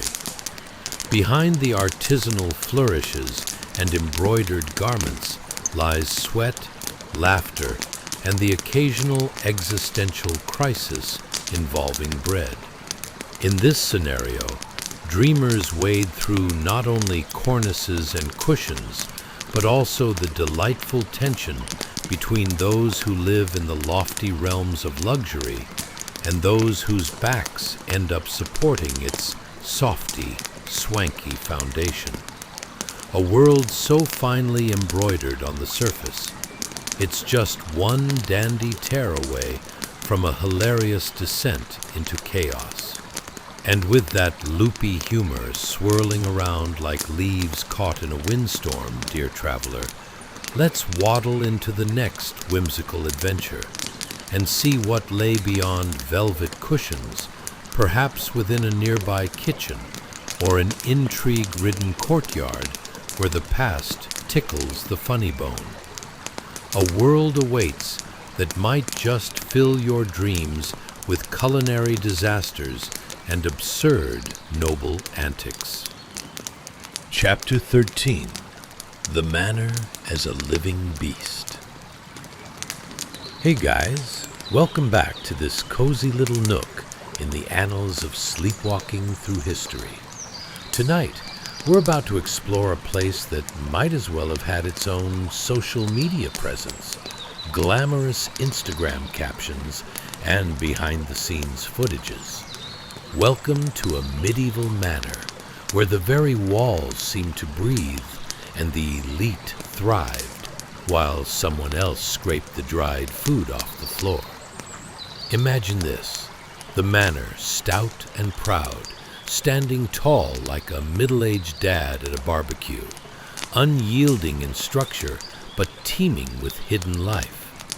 Each stone wall served as sturdy skin for this living, breathing entity, heavy with tales and whispers larger than the very chandeliers that hung above the heads of unsuspecting nobles. The beams, made of timber firmer than a yeast-free loaf, held up a ceiling that echoed with conversations about the latest goings-on, a blend of ambition and hot air thicker than a noonday stew. Now here's the kicker. While the family within indulged in banquets laden with roasted meats and spicy talk of sugar-coated politics, invisible laborers became the very blood coursing through the manor's veins. Their hands were constantly at work, scrubbing, lifting, and passing without much recognition, like the person doing your taxes, unnoticed but crucial. Picture a warm evening. The sunlight hits the great hall just right, casting a golden glow where velvet banners hang like the sofa throws of an interior designer gone rogue. All that elegance, and yet, just a few feet away, a brigade of unseen heroes bends over baskets heaped high with a variety of questionable origins. How do you keep a manor running without breaking a sweat, you ask? It's like trying to put together IKEA furniture with no instruction manual. The pieces are there, just not in the right order. Ever thought about how they handled dust, you ponder, drifting into that delightful slumber? Well, since these nobles believed in keeping their woodwork as pristine as a too-hot pizza slice fresh from the oven, they had servants dedicated solely to polishing and dusting. Can you picture it? One poor soul holding a polishing cloth, chasing invisible dust bunnies that might become the next great scandal themselves. Did you see Lady Priscilla's left shoe? Dusty. Now, your imagination may dart down that slippery slope of curiosity. Were there medieval air fresheners, you wonder? A fancy way to mask the odor of a gamey pheasant? I hate to disappoint, but the manorial odor was likely more rich country air with a hint of farmer's market gone slightly awry. If you thought your roommate's last tuna sandwich stank, sweet prince, you had zero experience with living where the scent of livestock mingled freely with Sunday roast. As you drift deeper into thoughts of potpourri, probably made from herbs that had given up, let's look into what happens once all the rich sustenance is consumed. Yes, indeed. They had to deal with the aftermath. The glorious cleanup, with mirrors reflecting light in a manner that could practically start a fashion trend. The unnoticed laborers were left with a monumental task. Not just a haphazard sweep, mind you, but a master class in restraint, waiting for the meal to end with bated breath, lest a footman slip on a well-placed grape and invoke family drama slimier than the manor's stew. And while everyone gorged themselves on meats seasoned with exotic spices, spices that cost more than a village's worth of sheep, these invisible laborers were left to downshift and tackle the kitchen. Imagine the scene. One servant stirs a pot, distracted by thoughts of where Lady Arabella's embroidered gown ends up after a night of balancing on a too-small chair, while another surveys the battlefield of dishes like a commander at the height of battle. Will they be victorious against the mountain of pans? But don't let me paint too solemn of a picture. Searching through the kitchen, you might just stumble upon secret mud pies made of flour and old secrets. Ever found yourself caught in a moment of culinary adventure when all you wanted was a late-night snack? Imagine the servants trying their hand at dessert, only to find oh-so-lucky results that might be regarded as interesting at best. What flavor is that? There's always a risk of a potato turning into a pastry with their improvisational flair. Post-cleaning, however, the real shenanigans began. As evening settled, it wasn't just nobles boots scooting across the dance floor. No, there was an entire chorus of snickering from the shadows as the laborers swapped tales. Yes, tales of the ridiculousness from earlier in the day. If you think low-key banter at work is entertaining, try hearing about Lord Edwin's horse getting butt sprayed from behind the nearby shrubbery. Sure, the nobles danced and pretended that their lives were about absolute refinement. But near the heart of the manor pulsed a different kind of energy. It was a web spun from the dust between stone walls, and laughter shared like mischief at midnight. A place that thrived on the tension between the artists and the laborers, pushing history forward while no one noticed the invisible hands making it all possible. And so, dear traveler, as you nestle into comforts of your own, perhaps a t-shirt with an ironic quote, or an oversized blanket with too many layers, don't forget that the very lives we ponder were built upon stories of those not spotlighted. History, after all, is as delightful as it is absurd. As you let the echoes of fervent laughter and invisible labor draw you nearer to sleep, remember, there's a whole world watching, and the only thing more enduring than noble lineage might just be the laughter shared by those who kept the castle running, even while wearing an apron, cooking up a storm. Now, let's explore beyond those stone walls and see where else the noble life took us, possibly to where that kitchen pie might finally meet its fate, or dive deeper into the next adventure of unexpected history flowing through this living castle. Chapter 14, The Culinary Crusade. Hey guys, welcome back to another restful expedition through our historical time capsule, where we take a snooze while exploring the somewhat smelly underbelly of the medieval kitchen. Tonight, it's all about the bustling life behind the scenes of a noble's feast, where the only thing sharper than the kitchen knives, as we'll see in a moment, was the wit of the cook himself. Now, speaking of sharp objects, a gentle reminder to be cautious of those gleaming knives while you're delving into what's likely the culinary equivalent of a raucous game of dodgeball. Yes, it could get messy. Have you ever had a kitchen disaster where you desperately pretended that your soufflé was just a unique pancake? Well, our medieval cooks were likely having similar daydreams about their burnt offerings being abstract art. But first, let's talk about the not-so-great job of scullion, those brave souls responsible for the unseen culinary ballet that went on day in and day out, chopping, stirring, and diving for cover at a moment's notice.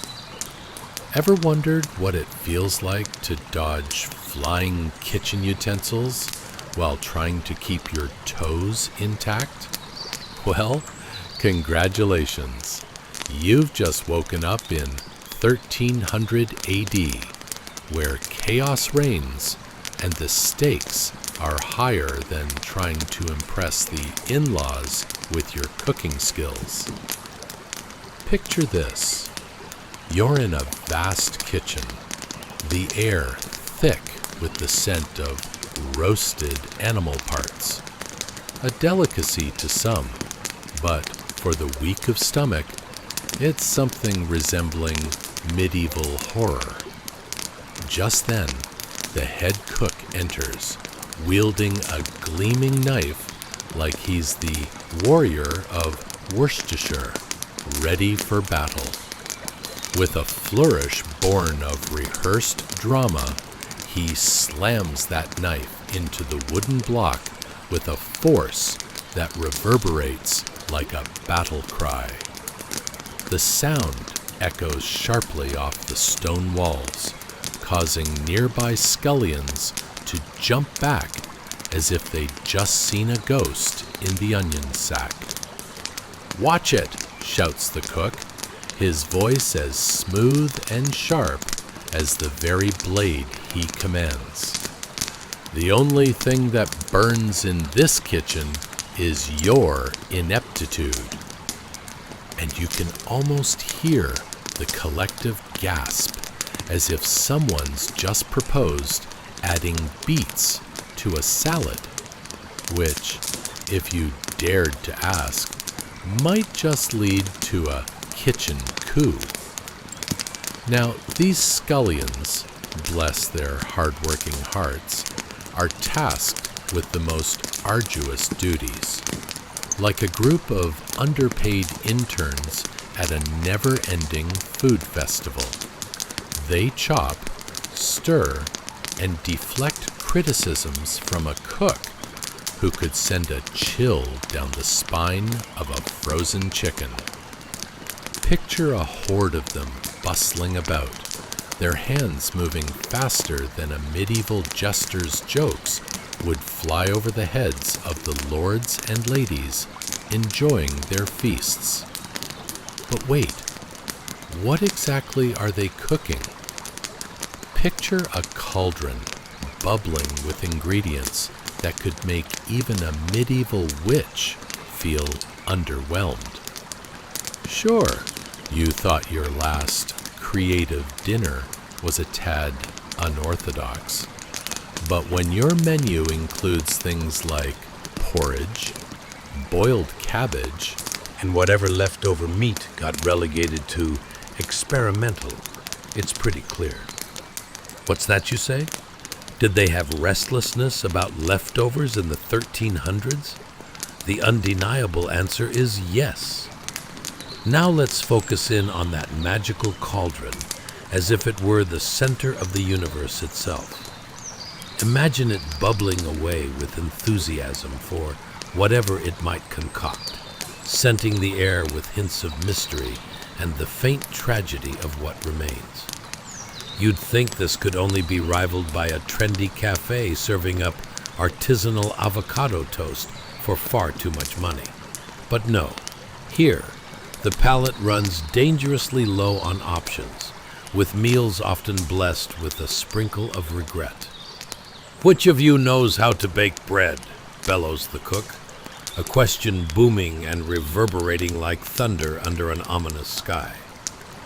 But the only response is the faint sound of someone nervously checking their fingernails or pretending to inspect the last radish's shape. One brave soul finally stutters, "I can try," to which the whole room pauses. It's like letting someone into the kitchen with a fusion recipe that combines medieval with modern. A great idea until the bread turns out more like a stone than a loaf. The irony here isn't lost on anyone. The cooks might be skilled at preparing elaborate feasts, but underneath all that dignity exists a chaotic reality as riveting as a trendy cooking show where half the fun is not burning the house down. Yes, even Lady Arabella's beloved venison pie can quickly turn into the evening's running joke about how to make friends with the vague smell of burnt offerings. The camaraderie of the kitchen, though haphazard, transforms this chaos into something special. Perhaps when they weren't balancing the perilous duties of the kitchen, they'd reshape simple leftovers into amusing tales of grandeur. Imagine them time-traveling to the future, recounting their culinary victories like modern-day celebrity chefs, waving a wooden spoon with theatrical flair. I did create an innovative beet salad, and it was supposed to be salad, but became the stuff of legends. If the nobles only knew about the culinary shenanigans occurring behind those opulent doors, would they still bask in their privileged ignorance? Would they still savor that roast boar with such aplomb if they knew it came from a recipe dodged so cleverly that it nearly escaped culinary scrutiny itself? By the time the sun dipped below the horizon, casting shadows that danced over the ruffled aprons of the scullions, the kitchen pulsed with energy as gales of laughter erupted through the dark. On that noisy stage, with messes of pots and a cauldron that still bubbled ominously, history unfolded in ways that were more vivid and perhaps absurd than anyone could have ever scripted. And let's be real, as you slip further into slumber, it becomes quite clear that while noble life might seem charming, the true artistry of the era stemmed from those Invisible hands, mixing in a dash of chaos and a pinch of humor, reminding us all that eloquence in gluttony does indeed come from the culinary trenches. So, dear dreamer, as the echoes of clattering pots lull you into a deeper slumber, keep in mind the laughter shared amongst those unseen laborers. History, after all, is more than just noble deeds. It's a kitchen swarming with life, confusion, and witty repartee. A toast, metaphorically of course, to the unsung chefs who turned culinary catastrophe into a favorite tale. And remember, as you dream of medieval feasts, the same laughter echoes across the ages, all from the heart of the kitchen. Chapter 15, A Pea for Life.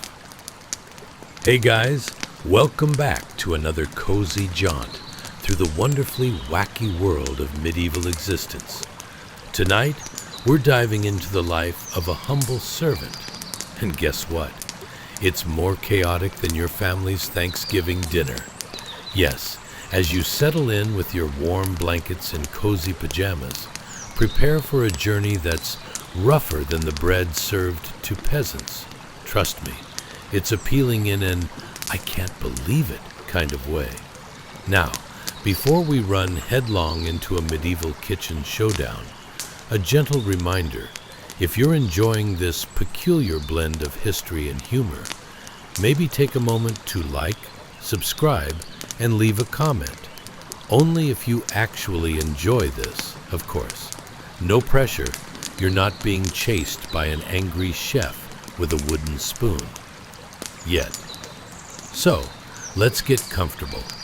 Dim the lights to that level just before you want to fall asleep, but your favorite TV show is still blaring in the background. You know the vibe. Turn on a fan. Nothing like the gentle hum of a breeze, like a knight's steed galloping through the hall of your imagination. Ready to go? Let's tackle the life of a servant girl in the 1300s, where every day felt like a brutal episode of Survivor, Feudal Edition. Now, close your eyes. Imagine waking up to the delightful sound of a rooster crowing like a very confused alarm clock. You roll over, contemplating whether it's worth getting out of bed or just hibernating. Spoiler, you have no choice. Congratulations. You've just woken up circa 1300 AD, where every moment counts, especially for that servant girl living in the heart of this culinary chaos. Now, let's talk about our protagonist, shall we?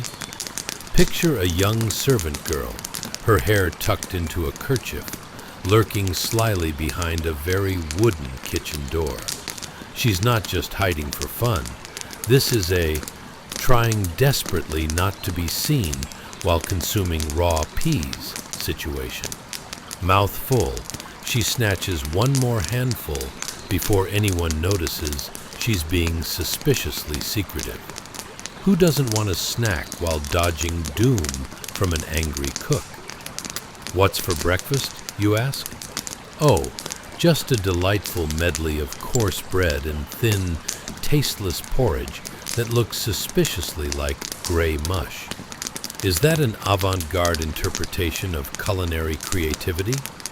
Perhaps, but amidst this gastronomical ordeal, raw peas offer a little rebellion. Tiny, crunchy bursts of life, almost like the green thumbs of the kitchen world whispering, "Hey, it could be worse. You could be eating more porridge." Speaking of kitchen chaos, let's talk about that cook, the verbal gladiator of the culinary world. As she quickly shoves in those handfuls of peas, the cook can be heard bellowing commands like a battle general preparing for a kitchen siege. You there, stop daydreaming about a future where bread isn't a weapon of mass gluttony. Get chopping, he carries on, balancing an intense passion for burnt desperation, Kind of anger usually reserved for missing socks. Seriously, it's not that medieval kitchens were full of high-spirited artisans. Far from it. They were buzzing with tension and running a recipe that called for chaos and perhaps a sprinkle of regret. Our servant girl can't afford to waste a precious moment. A second of relaxation could lead to her doom. Why relax when you can jostle about like a caffeinated squirrel? Can you imagine this girl frantically shoveling peas while occasionally glancing toward the door? What would you do in her shoes, or rather, her tattered woolen sandals? First, you'd probably eat more peas, and then wonder how on earth you ended up in a profession that serves anyone but yourself. It's as confusing as finding your favorite snacks had mysteriously vanished, only to discover they've been relocated to your neighbor's kitchen. Every so often, the air is punctuated with shrieks of, "You call that seasoning?" from the cook, as if pinch of herbs could revive a dish as uninspiring as Lord Plentiful's liquid gruel. It's like everyone in the kitchen got an unsolicited crash course in chaos management, and, surprise, the certification only means you can dodge knives effectively. Casualties of culinary arts are universal, right? Now, through all this, our poor servant girl is zipping around, navigating through a soup of ancient etiquette. Forget about a leisurely Sunday brunch. This is an everyday sprint through what can only be described as Hell's Kitchen, Peasant Edition. Ever had that job where you're manipulated by a team of half-crazed colleagues, all vying for the same donut? This is like that, but for soup. As the day drags on, one would think she'd get the chance to unwind, but nope. Even mealtime is a race against time, and the only silver lining consists of unseasoned peas plucked from the kitchen's defiant vegetable stash. Forget table manners. It's more like get in, eat quickly, and hope there's still enough time to sneak a raw carrot on the whip-around. And in between this frenetic frenzy of orders and rapid-fire movements, one thought persists through the chaos. Could this be worse? The answer is a resounding yes. The past was unkind, but so was the present. At this moment, she's not only dodging orders, but also the very reality that one day she might end up as breakfast ingredients herself, cooked and served to a particularly hungry lord. So, dear dreamer, as you nestle deeper into your cozy blanket, let the chaos of the medieval kitchen blend seamlessly into your dreams. Picture that poised servant girl, the stealthy pea monster hidden behind the door, boldly declaring her independence, one crunchy pod at a time. Life behind the scenes may be frenzied and often a tangled mess, but amid the turmoil, there's always laughter, hope, and just enough absurdity to keep every day interesting. Now, tuck that image away as you drift off. You may not be a heroic Knight slaying dragons tonight, but you're definitely in the mix of something lighter. The culinary antics of our brave little servant girl, surviving one chaotic day at a time. Chapter 16. Feast or Famine? Hold the finesse. Hey guys, welcome back. Grab your pillow and let's settle in for another delightful adventure through the quirky corridors of medieval life. Tonight, we'll be diving into the culinary world that could only be described as an acquired taste. And by acquired, I mean please don't throw up from looking at it. Yes, as we explore the wooden table heaving under the weight of austere but seasonal food, you'll soon discover that medieval feasting was about as glamorous as a barnyard dance-off. But first, a gentle reminder: if you're chuckling silently while trying not to wake your sleeping partner, maybe consider liking, subscribing, or even leaving a comment. Only if you actually enjoy it, of course. You won't need to arm wrestle over your favorite snack to do so. Just think of it as sharing a one-legged chicken leg with your neighbor in the Great Hall of YouTube. Now, dim the lights just enough to create a mysterious ambiance, similar to wondering whether you actually locked the door while half-heartedly pouring milk into your cereal. Picture that rhythmic hum of a fan as the gentle breeze attempting to cool down your next historical epiphany. Let's ponder for a moment. How do you think those brave souls of the 1300s prepared for meals? Did they have intricate recipes, or was it more like a forced scavenger hunt with whatever foraged greens they could find? Did someone along the way ask if there was a takeout option, like just sending a messenger to pick up a medieval pizza? Congratulations, you've just woken up in 1300 AD, and your first challenge? Feast or famine? Hold the finesse.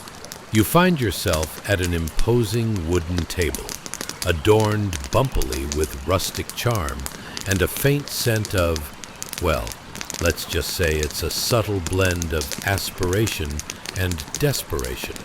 Sounds cozy, right? Gaze longingly at that pile of coarse grains, dried fish, salted pork, and an assortment of foraged spring greens, such as nettles and leeks, all strategically arranged, as if put together by the world's least motivating chef. Give it a sniff. Ah, the heady aroma of ambition gone slightly askew. Was it accidentally made in a cauldron while someone practiced their wizardry skills? Perhaps. At this moment, you can envision our servant girl wearing her best status quo outfit of battered clothing, stealthily eyeing the array of food that may have seen better days somewhere in the last century. Imagine her pondering, do I really want to dive headfirst into this heap of excitement? The strategic decision to go for the salted pork versus the dried fish could be the difference between a mildly regrettable meal or a full-blown comedy of misfortune. Spoiler, she's going for the salted pork. Now, think of every bite the servant takes as an episode on a cooking show that's gone off the rails. The grains feel like they've been sandpapered for added texture. The fish tastes like it swam through yesterday's news. And those spring greens, let's just say they were foraged with the utmost bravado and a sprinkle of daredevil spirit. If you've ever bitten into a salad that felt like it was protesting against your existence, you might be getting the picture. Every meal is a battle, you see, waged not just against hunger, but against the ghosts of ill-prepared cuisine and questionable seasoning choices. And let's not even get started on the appetizers. Instead of chips and dip, the medieval equivalent involves the serious gamble of whether the cheese is actually cheese or an imposter made from cow's enthusiasm. As you chew on that delightfully chewy pork, you begin to filter out the odd textures with a sense of resilience that can only be birthed from a life filled with endurance. What is endurance, you ask? It's the same drive that keeps you going at a buffet even after realizing the salad is just shredded cardboard from yesterday's grocery haul. So what about dinner conversation? Imagine the lively discussions around the table, where expectations are as high as a poorly constructed thatched roof, and conversations often spiral into debates of who would win in a fight, a netted fish or a particularly feisty root vegetable. The night grows darker, your imagination gets bolder, and the possibility of actually enjoying the food brings forth a gentle laughter that, who knows, may even stir up a long-lost sense of camaraderie. And then, as if on cue, there's a sudden, unceremonious bang. The cook, who has probably decided that culinary chaos is the name of the game, has lobbed a rogue piece of bread across the table that lands dramatically near your dishes, like a warning shot fired in a philosophical debate about whether eating too much of this meal could lead to the medieval version of regrets, a tummy ache. Beware the bread, you silently gasp, realizing it is not a mere snack, but rather a metaphor for the unexpected curveballs life throws. You lift your fork, perhaps to protest, or perhaps to accept defeat, and delve into a second plate of whatever this culinary concoction happens to be, negotiating between flavor and fortitude. And so you find yourself drawn back to the potato and poetry that is medieval feasting, where every bite is filled with memories of endurance paired with absolute absurdity. Life perpetrates its own jokes amid the dishes littered across the table, and you can't help but wonder what culinary mischief tomorrow's breakfast will unravel. Let that whimsical thought linger in your mind as you settle deeper into your dreams. Because if history has taught us anything, it's that meals, much like life, can be a delightful mixture of coarse grains, dried fish, questionable seasoning, and just a sprinkle of humorous chaos. Now drift off, dear dreamer, and may your sleep be filled with dreams of levitating leeks and fish that dance on a plate, nourishing your goofy, historical heart. Chapter 17. Hair today, gone tomorrow. Hey guys, welcome back. Grab your favorite pillow and get snugly comfortable as we embark on tonight's historical frolic through a time where the idea of personal grooming looked less like a day at the spa and more like a one-man battle against nature itself. We're diving into the world of medieval maidservants who wielded their combs like mighty swords, fighting tangled hair instead of dragon scales. But first, a gentle reminder. If you're giggling silently at how much more complicated hair care was in the 1300s than matching your socks in the morning, maybe consider liking, subscribing, or even leaving a comment. Only if you actually enjoy it, of course. You won't even need to stage a duel with a medieval knight to do so. Just think of it as sharing the last piece of pie at the Great Hall of YouTube. Now dim the lights to create an ambiance similar to that slightly creepy feeling you get when you half expect a cat to suddenly jump out of the shadows. Ready? Let's ponder for a moment. How did people keep their hair looking fabulous when the average bath day was somewhere between never and can we use a bucket? Do they have a medieval equivalent of dry shampoo? Like, I don't know, powdered wig bugs? And really, who decided that hairpins made of bone were a fashion statement? Did medieval folks look in the mirror and think, yes, this head-to-hair ratio needs a pinch more femur? Congratulations, you've just woken up in late medieval England, where Joan, the lady's maid, is gearing up to tackle the tangled mane of her noble mistress. Buckle up, it's going to be a glamorous adventure involving hairpins and wits, where beauty routines often ended in more chaos than charm. Picture this, it's the early morning, and the sun barely manages to creep through the thick haze hanging above the medieval town. Kind of like someone trying to squeeze into an old pair of trousers after New Year's.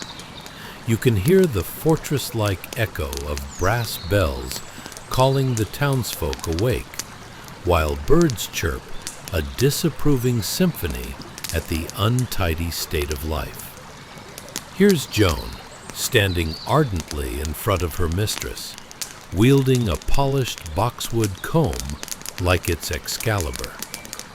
As she gently parts the long, dark hair with the precision of a surgeon, if a surgeon was also really bad at following Netflix tutorials, she flicks her focus on a row of sharp, carved, bone-headed pins balanced precariously between her teeth. The last vestiges of good judgment are hanging on by a thread. Gingerly, Joan's fingers weave through the hair, parting strands while trying not to think of their last shared meal, overcooked cabbage that was probably one miscast spell away from turning into a blockbuster horror story. You can almost feel the tension in the air. Will this be the day her mistress acquires a fashionable updo? Or will it end with Joan facing the age-old question, how did I accidentally create a bird's Nest on your head? As she works, there's a certain rhythm to the action. Part, comb, pin, repeat. It's a dance that requires more grace than a three-legged dog at a wedding. But wait, what's the odor? Could it be the oats still sticking to the comb from her breakfast? Or perhaps the residual whiff of last month's obsolete hairstyle? Whatever it is, it's definitely not on the list of approved scents for nobility.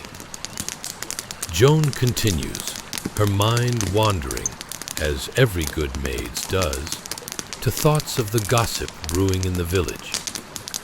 Could she still find time to catch the latest fuss about Lady Beatrice's terrible tendency to wear the same dress 4 nights in a row? Disgraceful.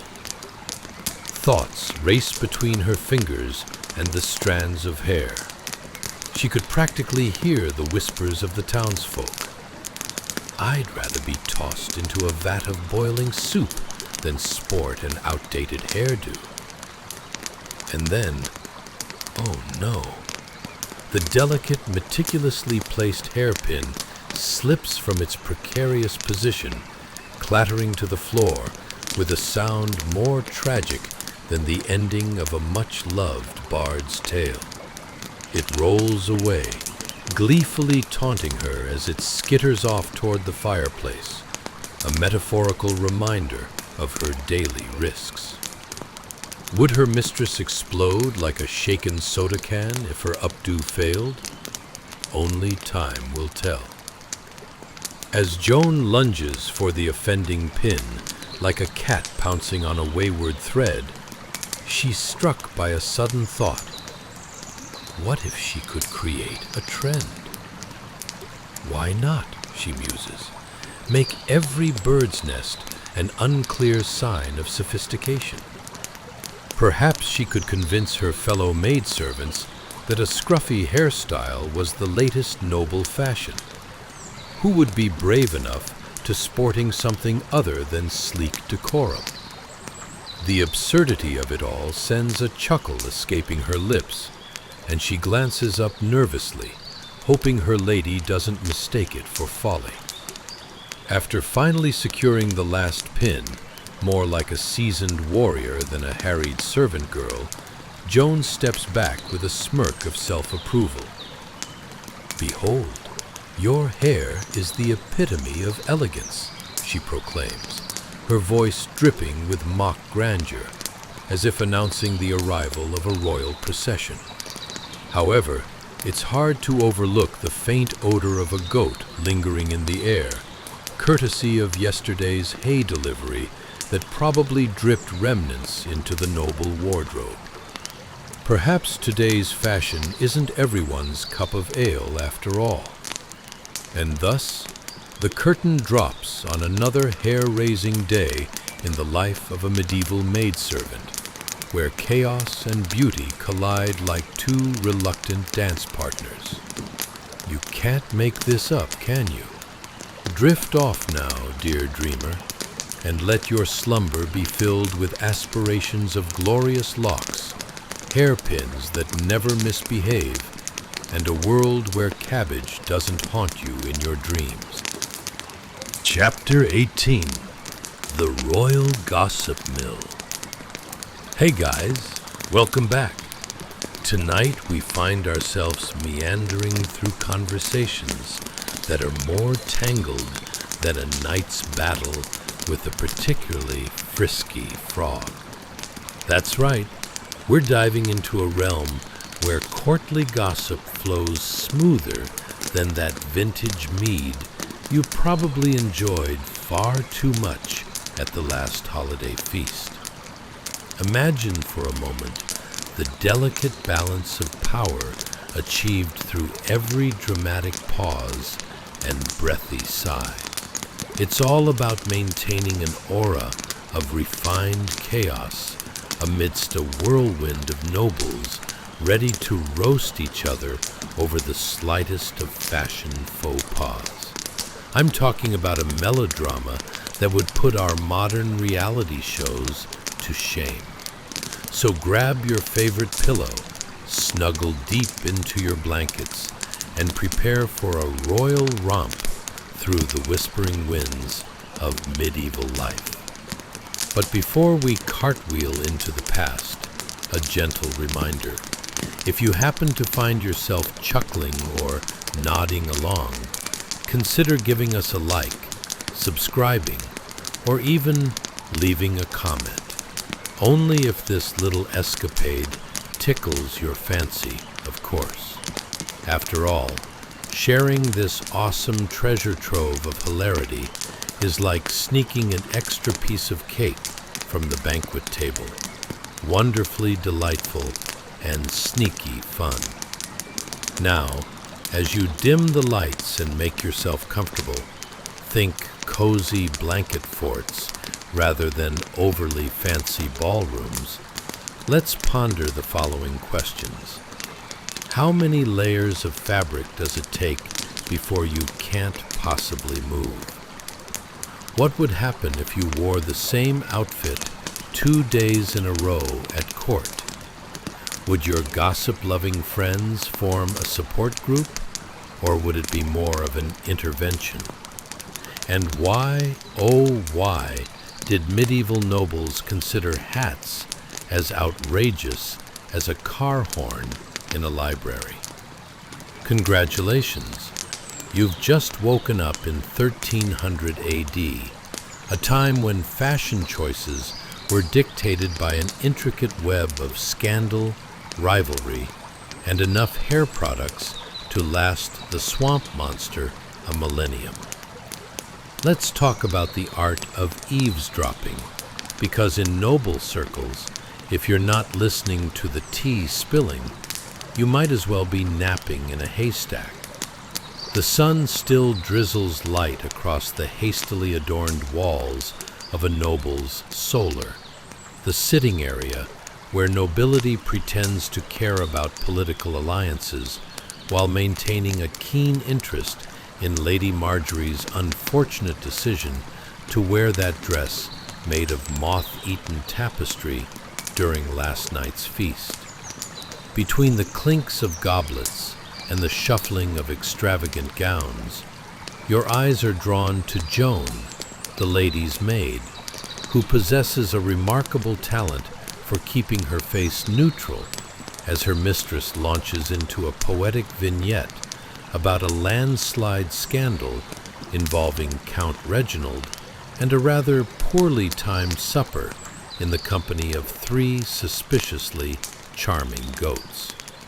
Joan stands there, ready with an array of hairpins, clearer than a battleground after a overly loud debate. She listens intently, nodding as though each piece of gossip is the most important nugget of wisdom.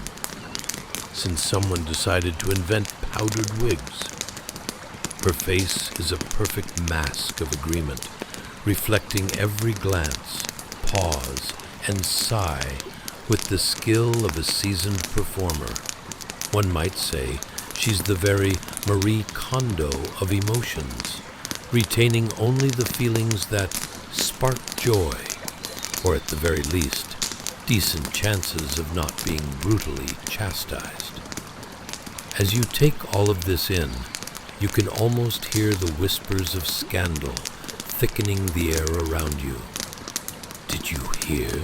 says Lady Agatha, stirring the pot like she's about to create the world's worst soup. "Lady Beatrice is expecting her 5th child, and the only thing bigger than her belly is the rumor mill." Such embarrassing tidbits float around like dandelion seeds on the wind, and Joan, with the agility of a cat dodging a wayward knight's sword, strategically weaves between the murmuring crowd, collecting each sprinkle of chaos like it's a precious spice for her mental recipe book. Joan can't help but wonder, what will happen if Lady Beatrice's husband, Lord Alaric, discovers the rumors brewing behind his back? Will the court erupt into a chaos rivaling that of a chicken placed unceremoniously on a medieval table during a feast? Perhaps. Or maybe everyone would get too distracted by the new fashion of multicolored shoes, because, let's face it, nothing says nobility quite like a pair of mismatched foot coverings. The air grows thick with the extravagant fragrance of beeswax candles and leftover festival bread as the ladies chatter on, weaving tales more colorful than a peacock at a dress rehearsal. You can practically hear the faint echo of Joan's thoughts. If I play my cards right, perhaps I can sell a tale of my own and retire to a simpler life as a goat herder. After all, their gossip circles are far less dramatic.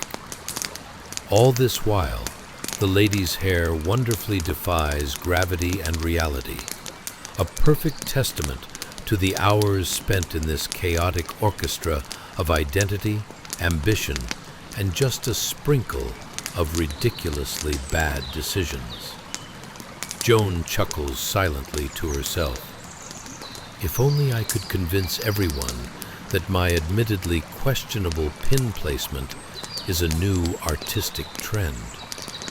But alas, she knows full well that convincing the nobles of anything is as tricky as making a peasant believe that the Lord's harvest is bountiful, when it's actually resembling a sad pile of wilted root vegetables.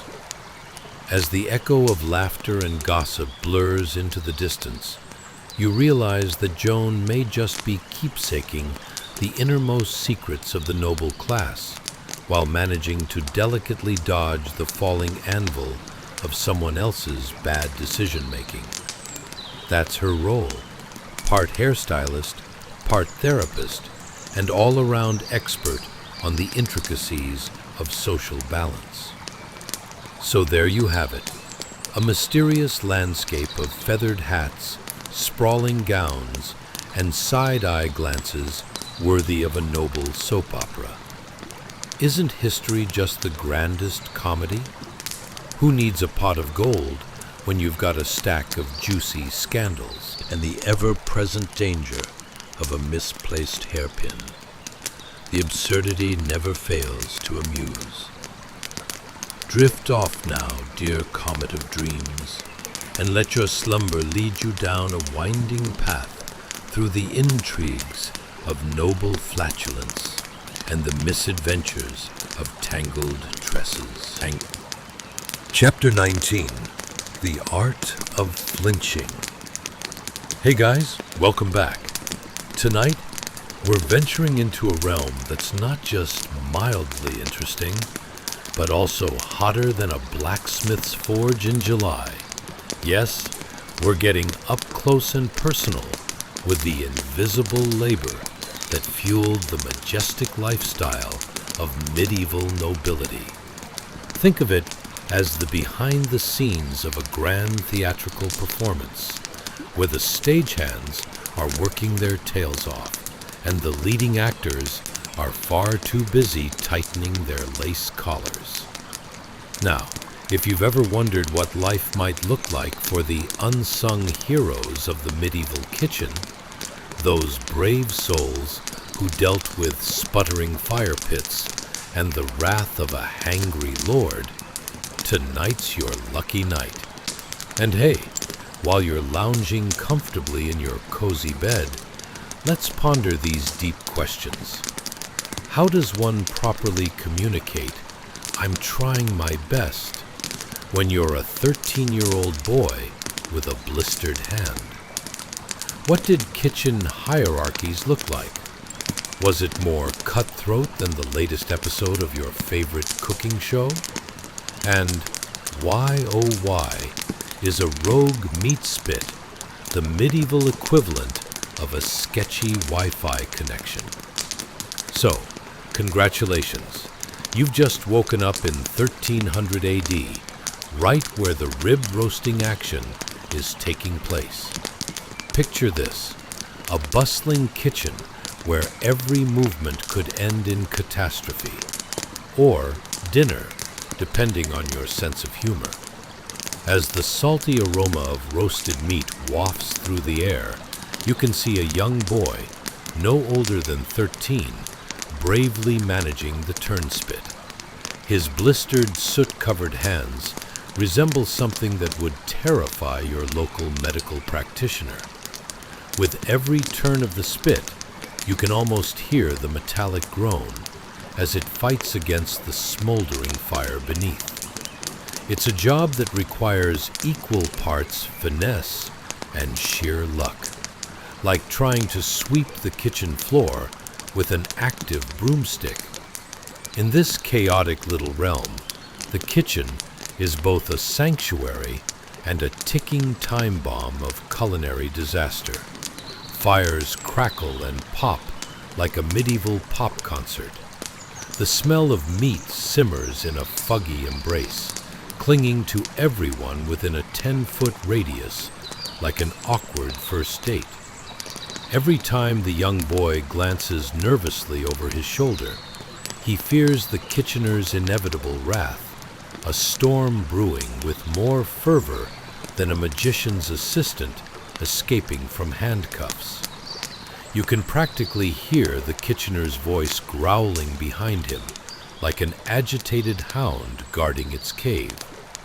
If that porcine delight doesn't spin evenly, you'll be skinning a turnip for the rest of the week, lad. The boy wipes a bead of sweat from his brow, only to promptly smear soot across his cheek in a spectacularly juvenile fashion. Who knew medieval face painting could be so on brand? Meanwhile, the kitchen bustles with a choir of helpers, each one vying for the kitchen's limited accolades of praise, their hands deftly plunging into gooey mixtures that would make today's food bloggers shudder in horror. It's a vivid scene, a cacophony of clattering pots, the sizzle of meat being tantalizingly jolted from a fiery abyss, and the occasional shout of, "Careful, the soup's plotting to escape again." The job is more nerve-wracking than a cat in a room full of rocking chairs. Yet the boy knows he must keep rotating the spit, ruminating on the very real possibility of cursing himself into a fate worse than being caught practicing a sword dance. He may as well be flipping pancakes in the middle of a medieval jousting match. The stakes are just that high. But let's take a minute to pause and appreciate the absurdity of this whole situation. Imagine being thrust into a medieval kitchen only to realize that you're now the sole protector of a roast beast revered above all others. Throw in the terrifying imminent doom of the Kitchener with his booming voice and worse than your breakfast hot take on culinary disputes.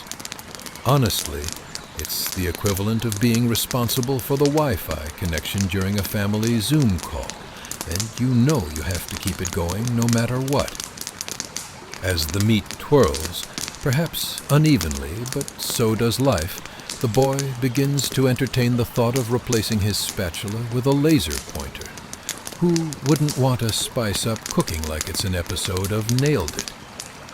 The fire crackles in response, almost laughing at his daydreaming, its flames flickering mischievously. Suddenly, the Kitchener appears in his full-blown angry glory, like a storm cloud with a taste for feasting. The boy straightens up instinctively, shifting into a defensive stance. The kitchen falls eerily silent, as if every pot and candle holder is holding its breath in anticipation of impending doom. That roast looks more uneven than a man's haircut from Cassandra, the Barber of Doom. A wave of shame washes over him. He has committed the gravest of sins in the culinary hierarchy. As the Kitchener rants about the art of even cooking and the importance of not serving slop at the Lord's dinner table, you can't help but chuckle quietly to yourself. It's a hilariously grandiose declaration about something so simple, yet it's taken so seriously here in medieval reality. As you settle into the tranquility of your cozy evening, remember that the next time you worry about your cooking skills, or if your Wi-Fi goes down during a Netflix binge, just think about our young hero with the blistered hands. Because when it comes to life, if you're not busy spinning the spit, you might end up in a soup too hot for even the bravest of souls to handle. And you honestly can't make this stuff up, can't make...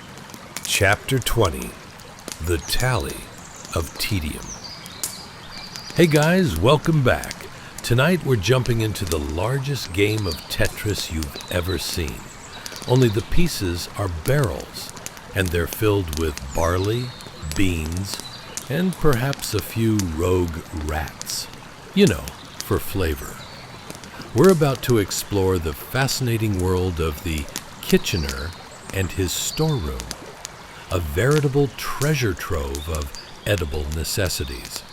But don't get too excited, because food preservation has never looked so grim. Now picture this.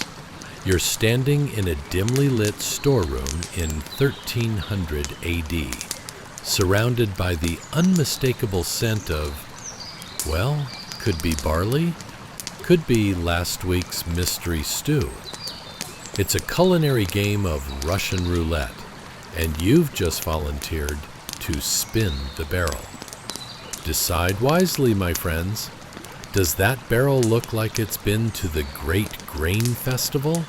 Or does it just have vintage mold written all over it?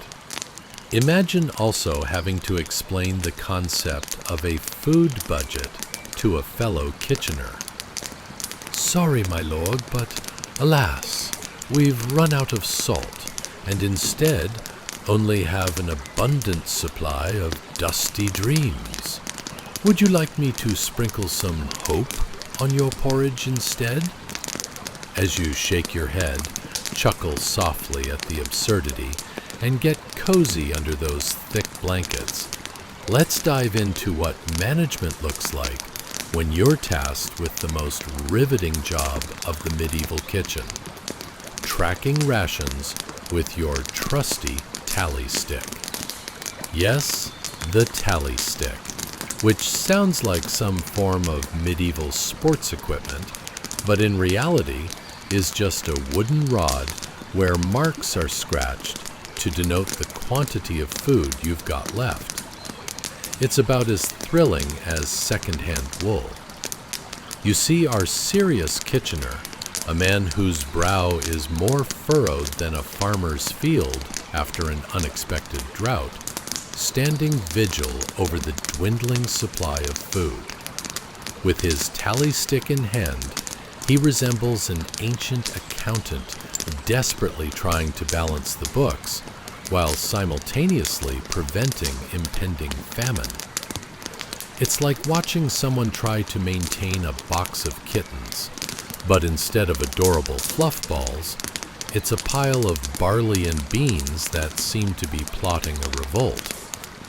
In the chilly air, the smell of storage fills your nose, an aromatic medley of earthiness with a hint of, why does this even still exist? It's a mixture that would make even a seasoned forager think twice before reaching for a snack. You might call it aged rustic charm. The kitchener, however, wouldn't use such marketing jargon. He's too busy focusing on whether the Lord can make do with a slightly short supply of lentils this week without going into a culinary crisis. Let's take a moment to consider the task at hand. Imagine not only deciding what the Lord eats, which could honestly help shape or shake the kingdom's reputation, but also having to deal with the strife of calculating how much food you have left, like you're preparing for some apocalyptic winter where everything turns to ice. And all you have left is a lone carrot sticking out of the ground. Would you prefer that carrot, or would the Lord like a side of meatloaf made from yesterday's leftover intentions? The kitchener paces back and forth among the rows of barrels, muttering calculations under his breath like a mad wizard. If I take 2 barrels of barley and add 1 cask of dried beans, what do we have? Dismal prospects for dinner. In this world of high-stakes pantry management, efficiency is the name of the game. After all, you wouldn't want to set off a kitchen revolt over stewed cabbage, not when the stakes are higher than your average peasant's expectations. And if you think family dinners are chaotic, just imagine one in a medieval household, with the nobles dining in their lavish chambers, feasting on delicacies. The kitchen crew faces the even bigger task of managing the leftovers. Leftovers. That's where culinary creativity enters. There's nothing quite like transforming yesterday's soggy porridge into this week's gourmet artistic masterpiece. Just don't ask anyone what it really is. Pretend it's a napkin origami competition gone terribly wrong. Suddenly, you hear an ominous creaking sound from the floor above, where the noble family is no doubt enjoying a feast fit for royalty. What was that, you wonder? The kitchener doesn't flinch. He has seen far too many days of dinner disasters. Probably just last week's cabbage plotting its escape, he mutters. And you roll your eyes, thinking you've never wanted to be a cabbage less in your entire life. Meanwhile, the storage room becomes an inadvertent hideout for a sneaky rat who bravely emerges, scouting for a snack like the valiant knight of nibbling. The kitchener notices. Seems we're not the only ones who can't resist a good meal, he declares, swatting at the creature with the kind of energy usually reserved for a fire-breathing dragon. The rat darts away, perhaps considering a career in herbalism instead. It heard the kitchen wasn't a safe place for its long-term health. As the kitchener scribbles on his tally stick, resigned to the varying fates of the food supplies, he can't help but reflect on the absurdity of his daily grind. If only his lord could comprehend the vastly complicated arithmetic of food preservation, a skill more difficult than convincing a cat to take a bath. And just like that, you sit back, noticing that organizing a pantry was never merely about stockpiling food. It was a dance with destiny, a balancing act of delectable proportions, but mostly a lot of beans. You realize that every grain has a story, every barrel a history, and that somehow this ordinary, tedious existence is what it took to bring noble to the dinner table. It's a strange and delightful unraveling of life's intricacies, revealing that perhaps managing a medieval kitchen isn't too different from trying to juggle our own chaotic schedules today.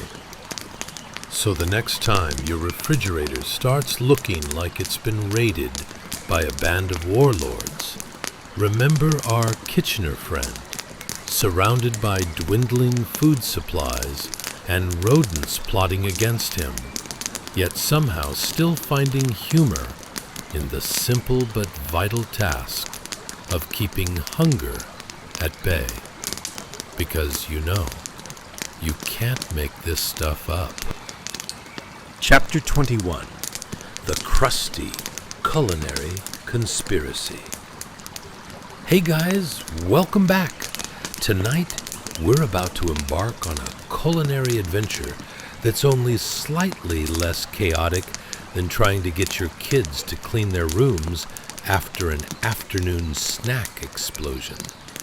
We'll dive into the raucous world of medieval leftovers, where the only thing standing between hungry servants and culinary disaster is a thin layer of crust, a lot of hope, and one very distracted cook.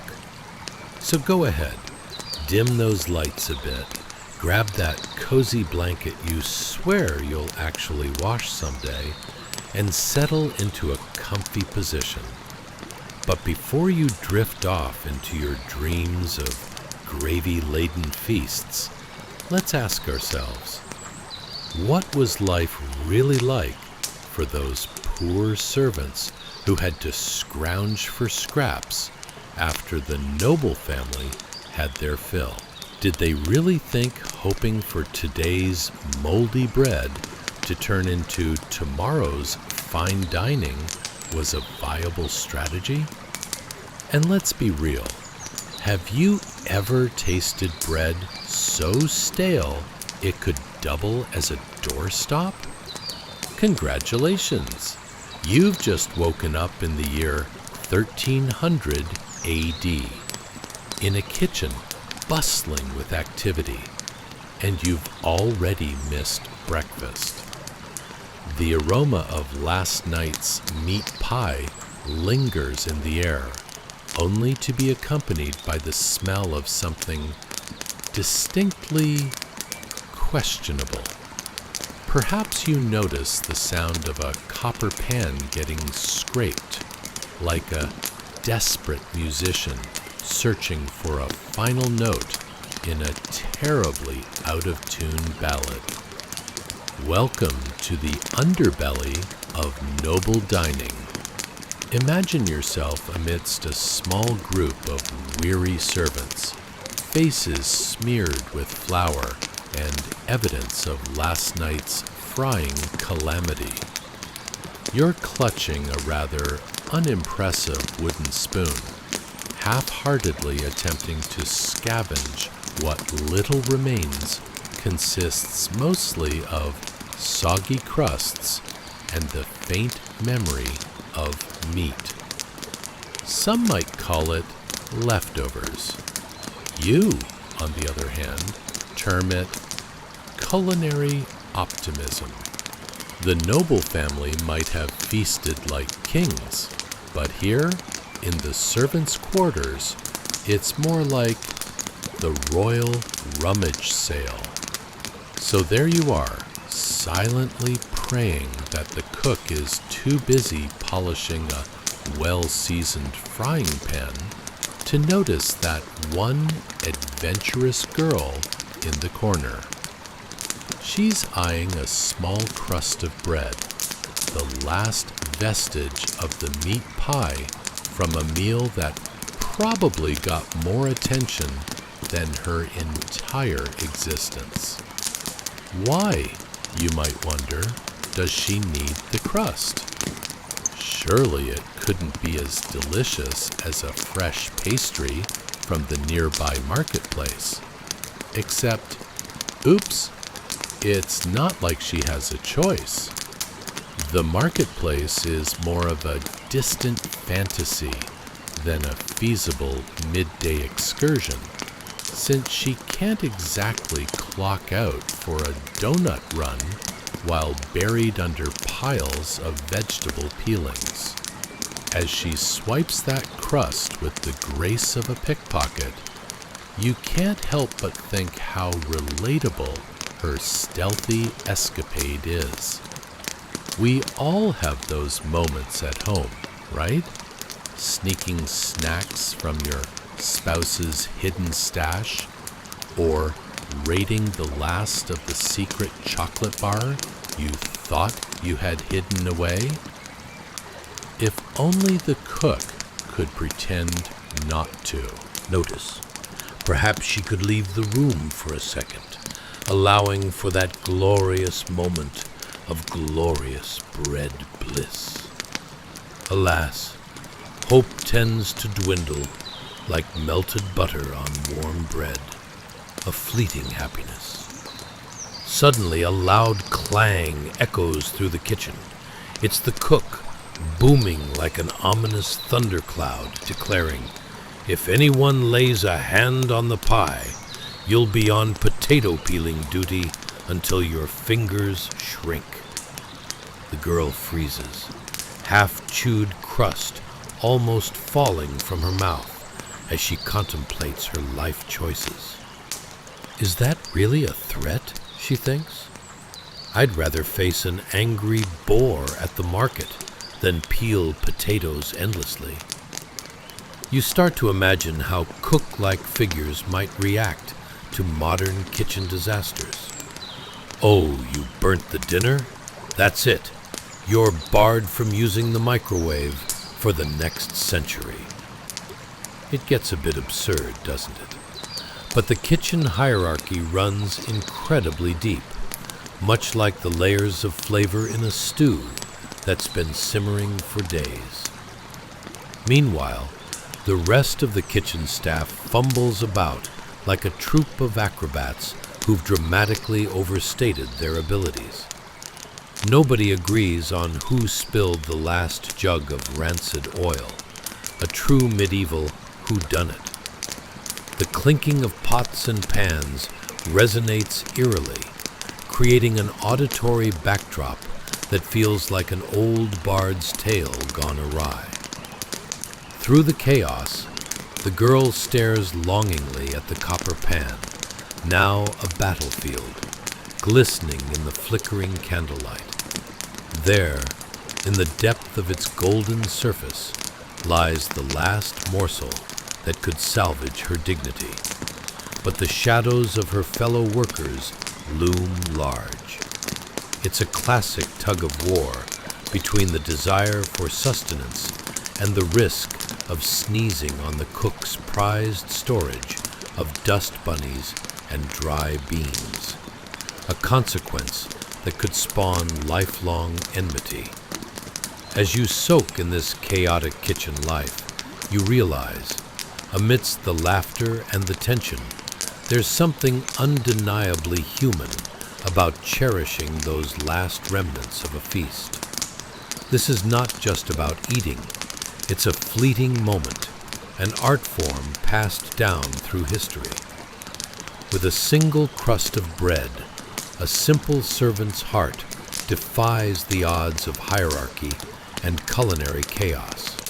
And that, my friends, is something you can truly savor. Now, as we find ourselves amidst this flurry of a daily kitchen survival show, minus the snazzy production values, you can almost picture the welcoming embrace of a blanket pulled snugly around your shoulders, as well as the warmth of that elusive comfort food. Because, in the end, it may be nothing more than crusts and dribbles, but this kitchen experience truly is what slapped a hearty stamp of nobility on medieval life. So, let's take a moment to appreciate the irony of our beloved leftovers.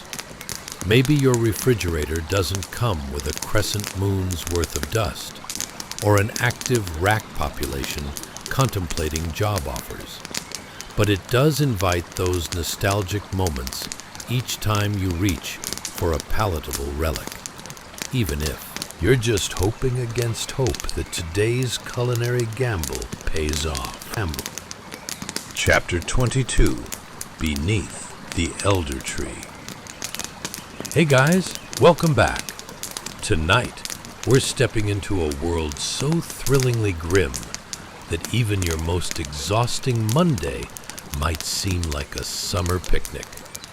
Get ready to dive headfirst into the humble and often misunderstood life of the medieval worker, those anonymous heroes who toiled away only to disappear faster than yesterday's leftovers at a family reunion feast. So grab that cozy blanket you've been threatening to wash since last year, dim those lights, and prepare to settle into the delightful disarray of life in 1300 AD.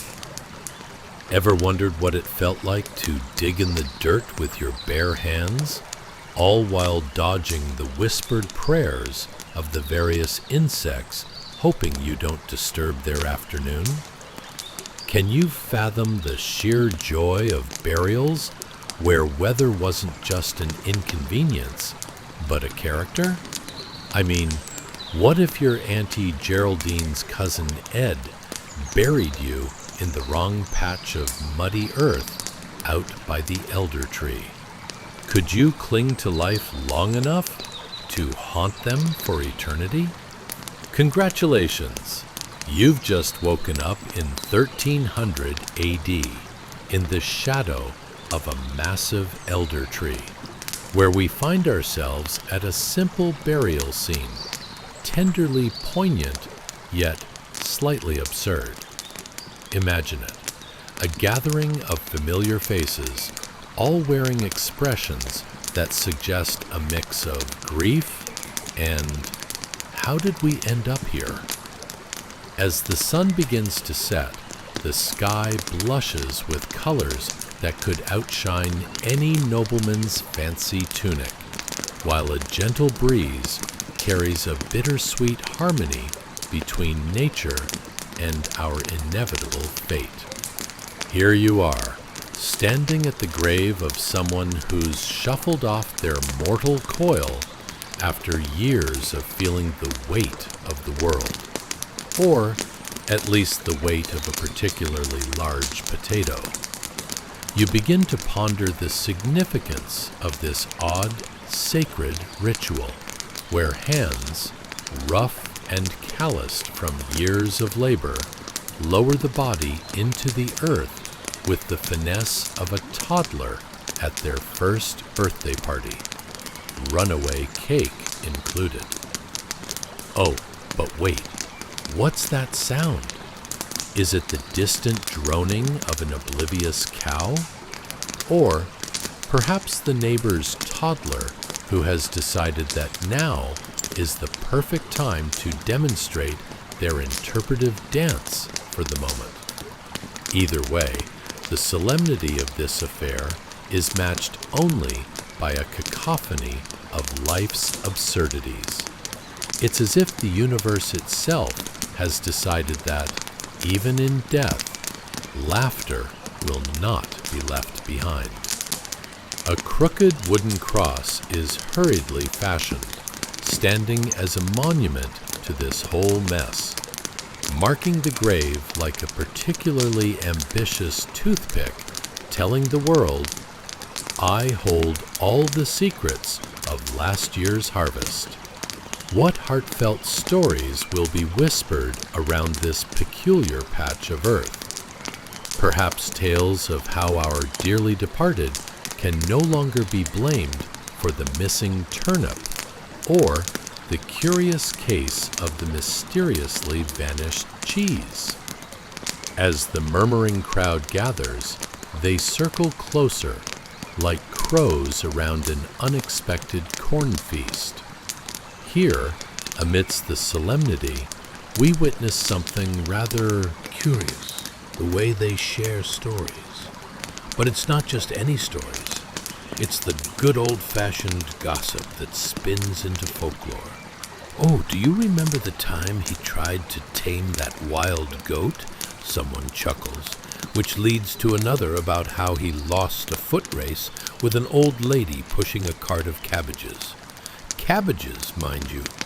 But honestly, aren't they all a little bit of a foot race themselves?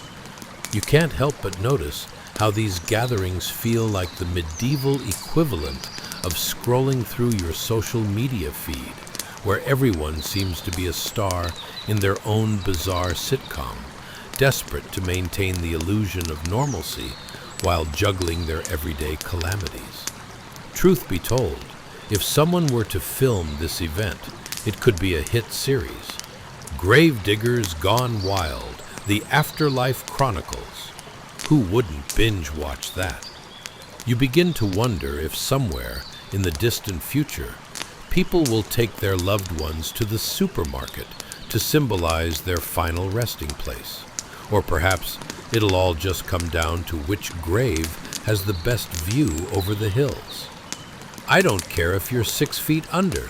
What really matters is the view, you think with a smirk, which may or may not be dark humor coming from a brain swimming in absurdity.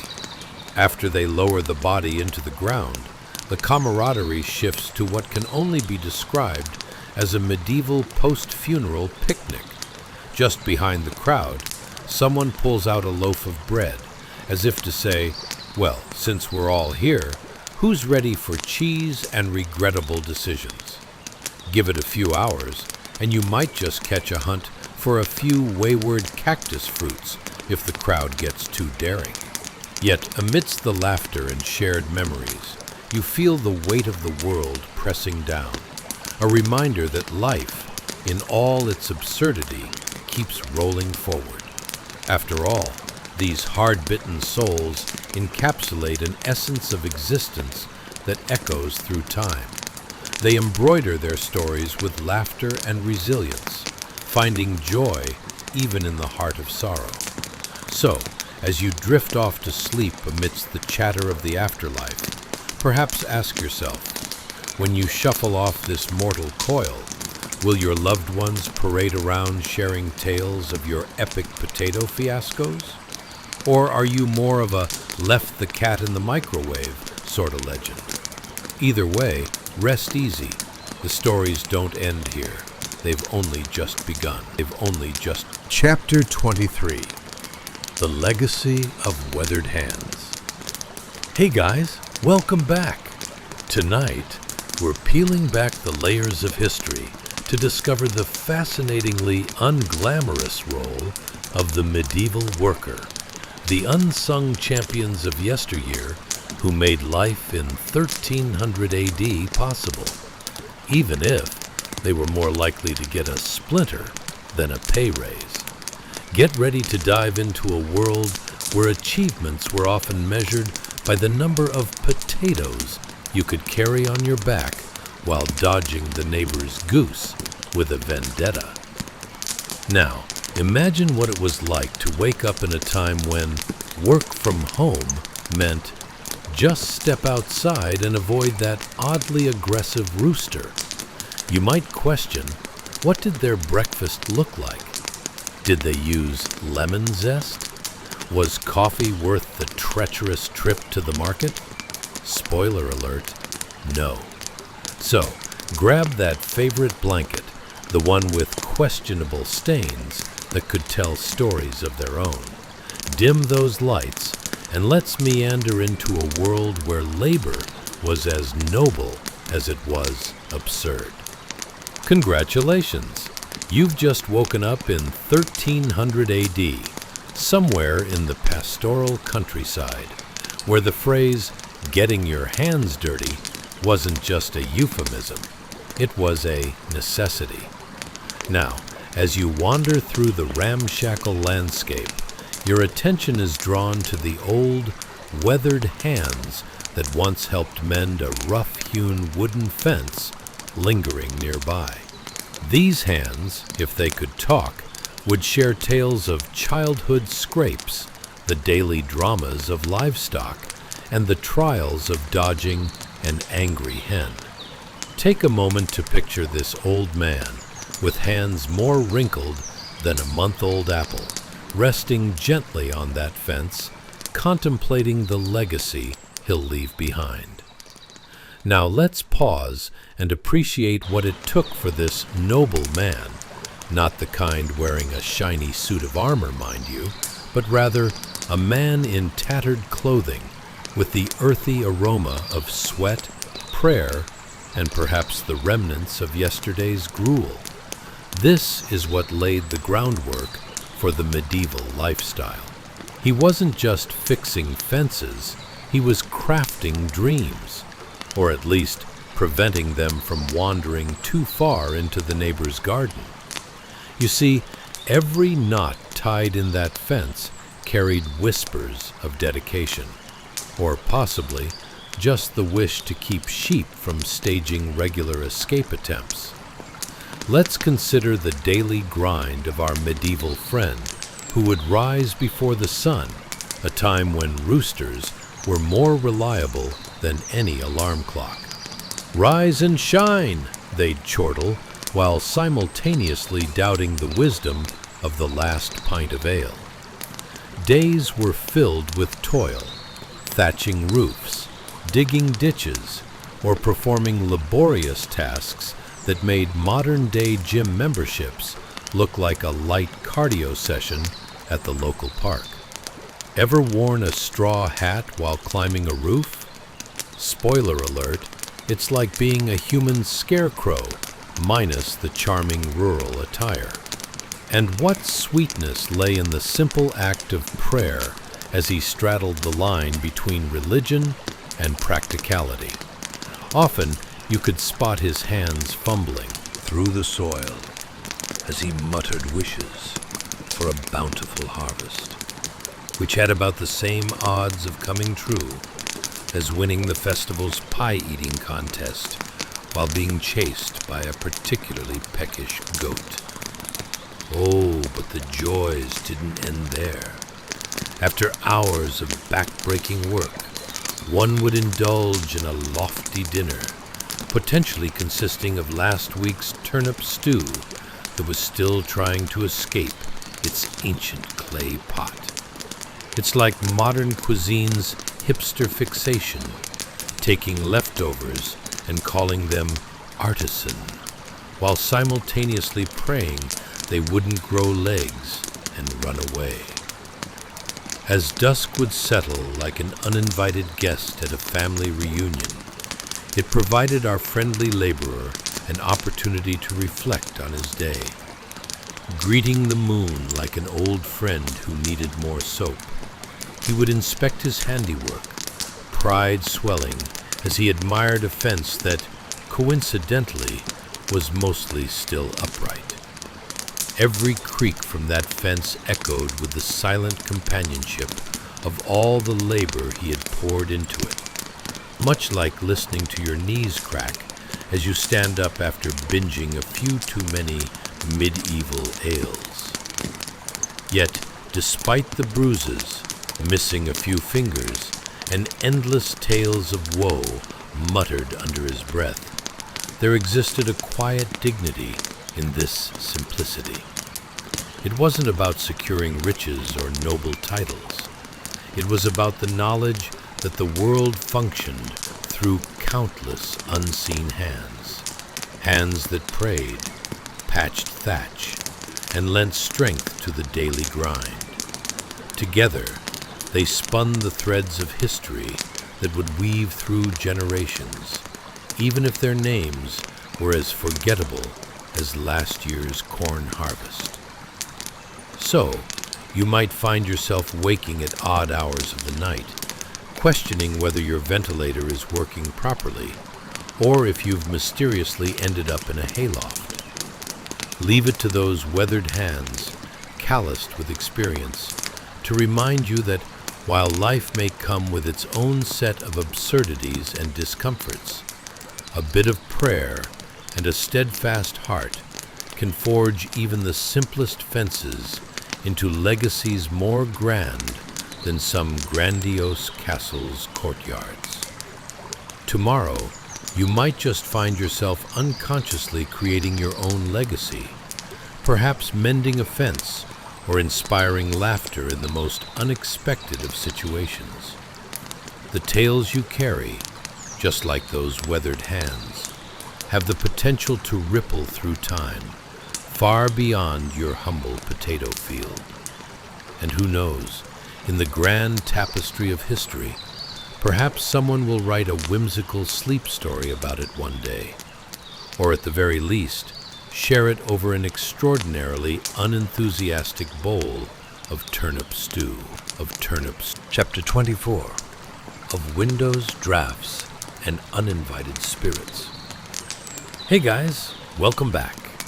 Tonight, we're setting sail on a rather chilly voyage where peasants left their doors ajar not for a friendly neighbor, but to usher in wandering spirits seeking a sweet escape from the world. Yes, friends, it's time to explore the traditions and quirks of a medieval countryside.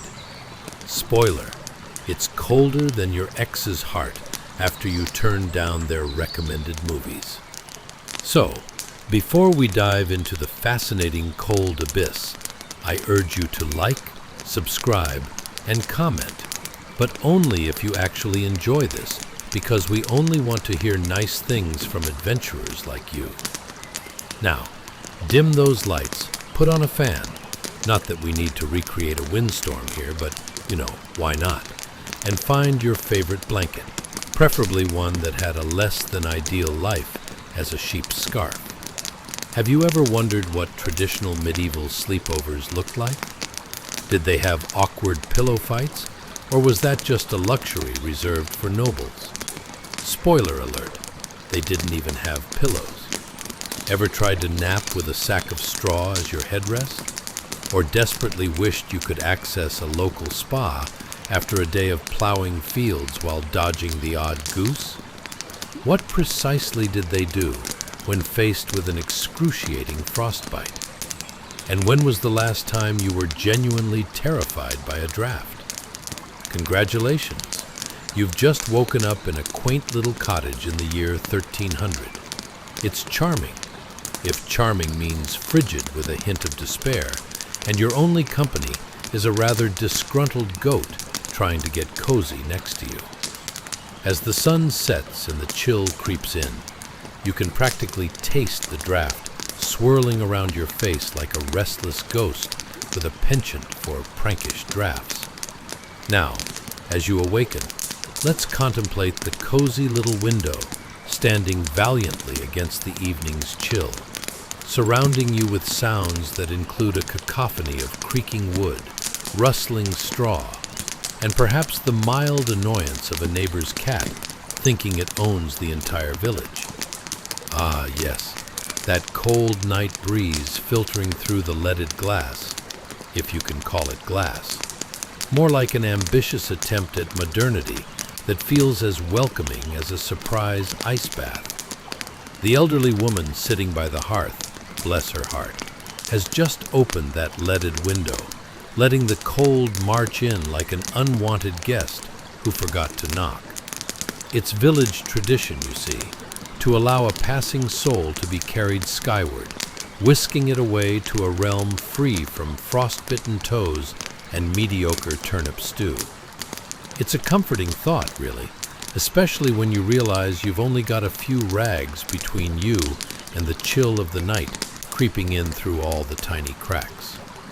A little air circulation is a noble gesture, after all. Nothing says, "Welcome home," like a gust of icy wind that literally makes you question your life choices. The woman sighs softly as she gazes out into the twilight, wondering if her window's draft will whisk away the memory of last week's questionable cabbage. Sure, I'll just let in the cold air, she thinks, and it may even clear out the scent of despair from me old stew pot. Little does she know, her penchant for window ventilation has opened the floodgates for whimsical spirits and icy reminders of her unfortunate cooking choices. Outside, dark figures dart about, perhaps a wayward chicken, or it could just be Tom, the village jester, who may or may not be in a drunken altercation with a shrub. Either way, the village is alive with sounds, mostly of grunts and low bellows of creatures that potentially ran away from last year's market. Ah, modern entertainment at its best. Better than cable television, that's for sure. But let's not forget our dear cottage. Inside, the ambiance is about as cozy as a spike in energy bills. The beautifully adorned linens, if they can really be called beautiful, tag along with an aroma that suggests aged cabbage is the official scent. And you ponder, how did it come to this? Was there a moment where someone said, "Yes, this cabbage is aged like fine wine, but without the fine or the wine"? As the evening unfurls, an almost theatrical silence encompasses the surroundings, contrasting sharply with the previous cacophony of life outside. It envelops you like the tattered remnants of your childhood blanket, an invitation, albeit one laced with frigid uncertainty, for a fascinating journey into the absurd tapestry of medieval existence. Conversing with the spirit of the night, you chuckle inwardly at the absurdities that every medieval peasant endured. Bathing was practically a seasonal event, where finding a warm bucket of water was the medieval equivalent of winning the lottery. And yet, like clockwork, the village's response to winter was stunningly reactionary. While sitting in drafty homes with that brooding sense of dread that someday you too could end up as part of a spiritual procession towards brighter, warmer pastures. A thought crosses your mind as you drift into slumber beneath the blanket of memories and a medley of rustic absurdities. This is life as it was known, a testament to those who risked frostbite over fancy long johns, preferring the companionship of a wildly gusting window instead of cozy fleece. What a way to live! And with that, you smile, knowing that the tales of yesterday, from leaded windows to adventure-seeking chickens, continue to echo through time, as earnest as ever. So, embrace the chill, warm your heart with laughter, and perhaps dream of one day achieving the hockey team-sized ambition of letting it all go, along with the smell of last week's cabbage. Chapter 25. Embracing the chill and the cozy life of medieval villages. Hey guys, welcome back. Tonight we sail into a peaceful, yet slightly absurd world where life unfolds in a quaint medieval village as dusk descends. Picture it. The sun melts away into a dreary horizon, the remnants of daylight surrendering to the mighty dark, a bit like your will to stay awake after a long day of pretending to enjoy broccoli. This is the backdrop for our journey, a land where villagers valiantly confront the encroaching cold, while reminiscing about that lovely day they managed to convince their goat to not nibble at their tunic. I encourage you to like, subscribe, and comment only if you genuinely enjoy this delightful romp through history, as we prefer kind words from fellow adventurers over sarcastic quips from lurking trolls. Now, dim those lights, throw on a lovely old blanket, one that has seen better days, and maybe even a mystery stain or two, and get cozy. You'll want to be ready for this suspenseful descent into the life of medieval folk. Have you ever wondered how they celebrated Friday nights? Was it as grand as a modern-day Netflix binge, or were they just huddled around a smoldering fire, flipping through old recipes for something called ton of turnip stew? Did animal companions hold the best gossip? Or did everyone know far too much about each other's bathing habits, too? Also, who was the guy that first learned to start a fire with 2 wet sticks? Was he celebrated, or just left to shiver like a forgotten beetroot? Congratulations. You've just woken up in 1300, a remarkably quaint time, unless you count the high probability of ice-cold feet and a menu to make anyone question their life choices. As dusk settles around you, the village brims with a calm that seems serene, until one realizes the background music consists of creaking wood, rustling straw, and the occasional raucous clucking of a chicken with dreams of escape. Spoiler, they don't usually succeed. Let's take a moment to appreciate the delightful scene in your cozy little abode. The solid walls tell tales of their own, a gorgeous tapestry of cracks and crevices patching the not-so-clever arrangement of wattle and daub. Yes, that charming mixture of mud and straw is as romantic as it sounds, if you're into rustic, earthy aesthetics with a seasoning of animal dung, of course. Nothing screams cozy cottage quite like a home that's one gust of wind away from being a scene in a disaster movie. The sun has dipped, leaving the sky inky, and the air outside just chilly enough to make you reconsider that life choice of leaving the door ajar for a wayward spirit, who, let's be honest, might just be a lost cat. A slight chill sneaks in through the gaps between your wall and what you've affectionately named your window, though most of it is simply a cleverly placed hole covered by draped animal hides. Ah, the artistry. Who needs actual glass when You can invite in the frost with open arms? You shift your gaze to the hearth, where a humble fire flickers and crackles, your only source of warmth, in an environment that seems determined to be as cold and unwelcoming as your fourth grade gym teacher. The smell of banked coals and the remnants of whatever stew last graced your pot linger in the air like a gentle reminder that culinary delights were not the forte of your household. Ah yes, it's turnip surprise again. Surprise! I've turned into a vegetable. As you sit closely to the fire, your neighbors' lively conversations waft through the gaps. Laughs are heard, but primarily they sound like the barks and clucks of assorted livestock, sharing wisdom on hay and seasonal grains.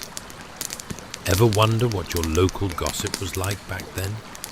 Why, Mrs. Haggerty's turnips are positively unnatural, and that goat, don't get me started. It was basically a soap opera, just in slow motion and set against the backdrop of mud and poorly constructed architecture. Now, let's delve deeper into this lovely slice of life. Your evening ritual consists of a communal gathering with newfound friends, most of whom are your goats, as you cuddle for warmth, lamenting over last week's auction, where the best garlic was snatched away by a rival who had a dubious reputation for, oh, the horror, removing the hides before slumber. If the goats are particularly cranky this night, you may find yourself negotiating trading scraps of food with them. How about a turnip for a cuddle? But alas, they probably borrowed that trick from your neighbor, who might have found a way to turn a goat into furniture. The peace of the village evening wraps around you, almost lulling you into a state of blissful ignorance. Humbled by simplicity, you chuckle at the absurdity of their situation. The struggles of the day are heavy, but not nearly as heavy as the prospect of sleeping atop a bed of itchy straw while dodging the occasional disenchanted beetle. So, as the stars twinkle above and cast a faint light on your humble dwelling, you take a deep breath and embrace the chill. Each creak of the house offers up whispers of stories endured, lost to time. You might find solace in the thought of tomorrow's challenges, like cooking another turnip, a mystery that awaits your culinary prowess. Ah yes, life in the medieval village is a vibrant tapestry of absurdity, laughter, and abominably cold feet, bound together by the invisible threads of resilience and hope. Because at the end of the day, when all else feels a little too heavy, you can always find a way to laugh it off, or cuddle a goat, or cuddle. As we ease our way out of the medieval world tonight, take a moment to reflect on the strange, exhausting, and unexpectedly hilarious journey we've just drifted through.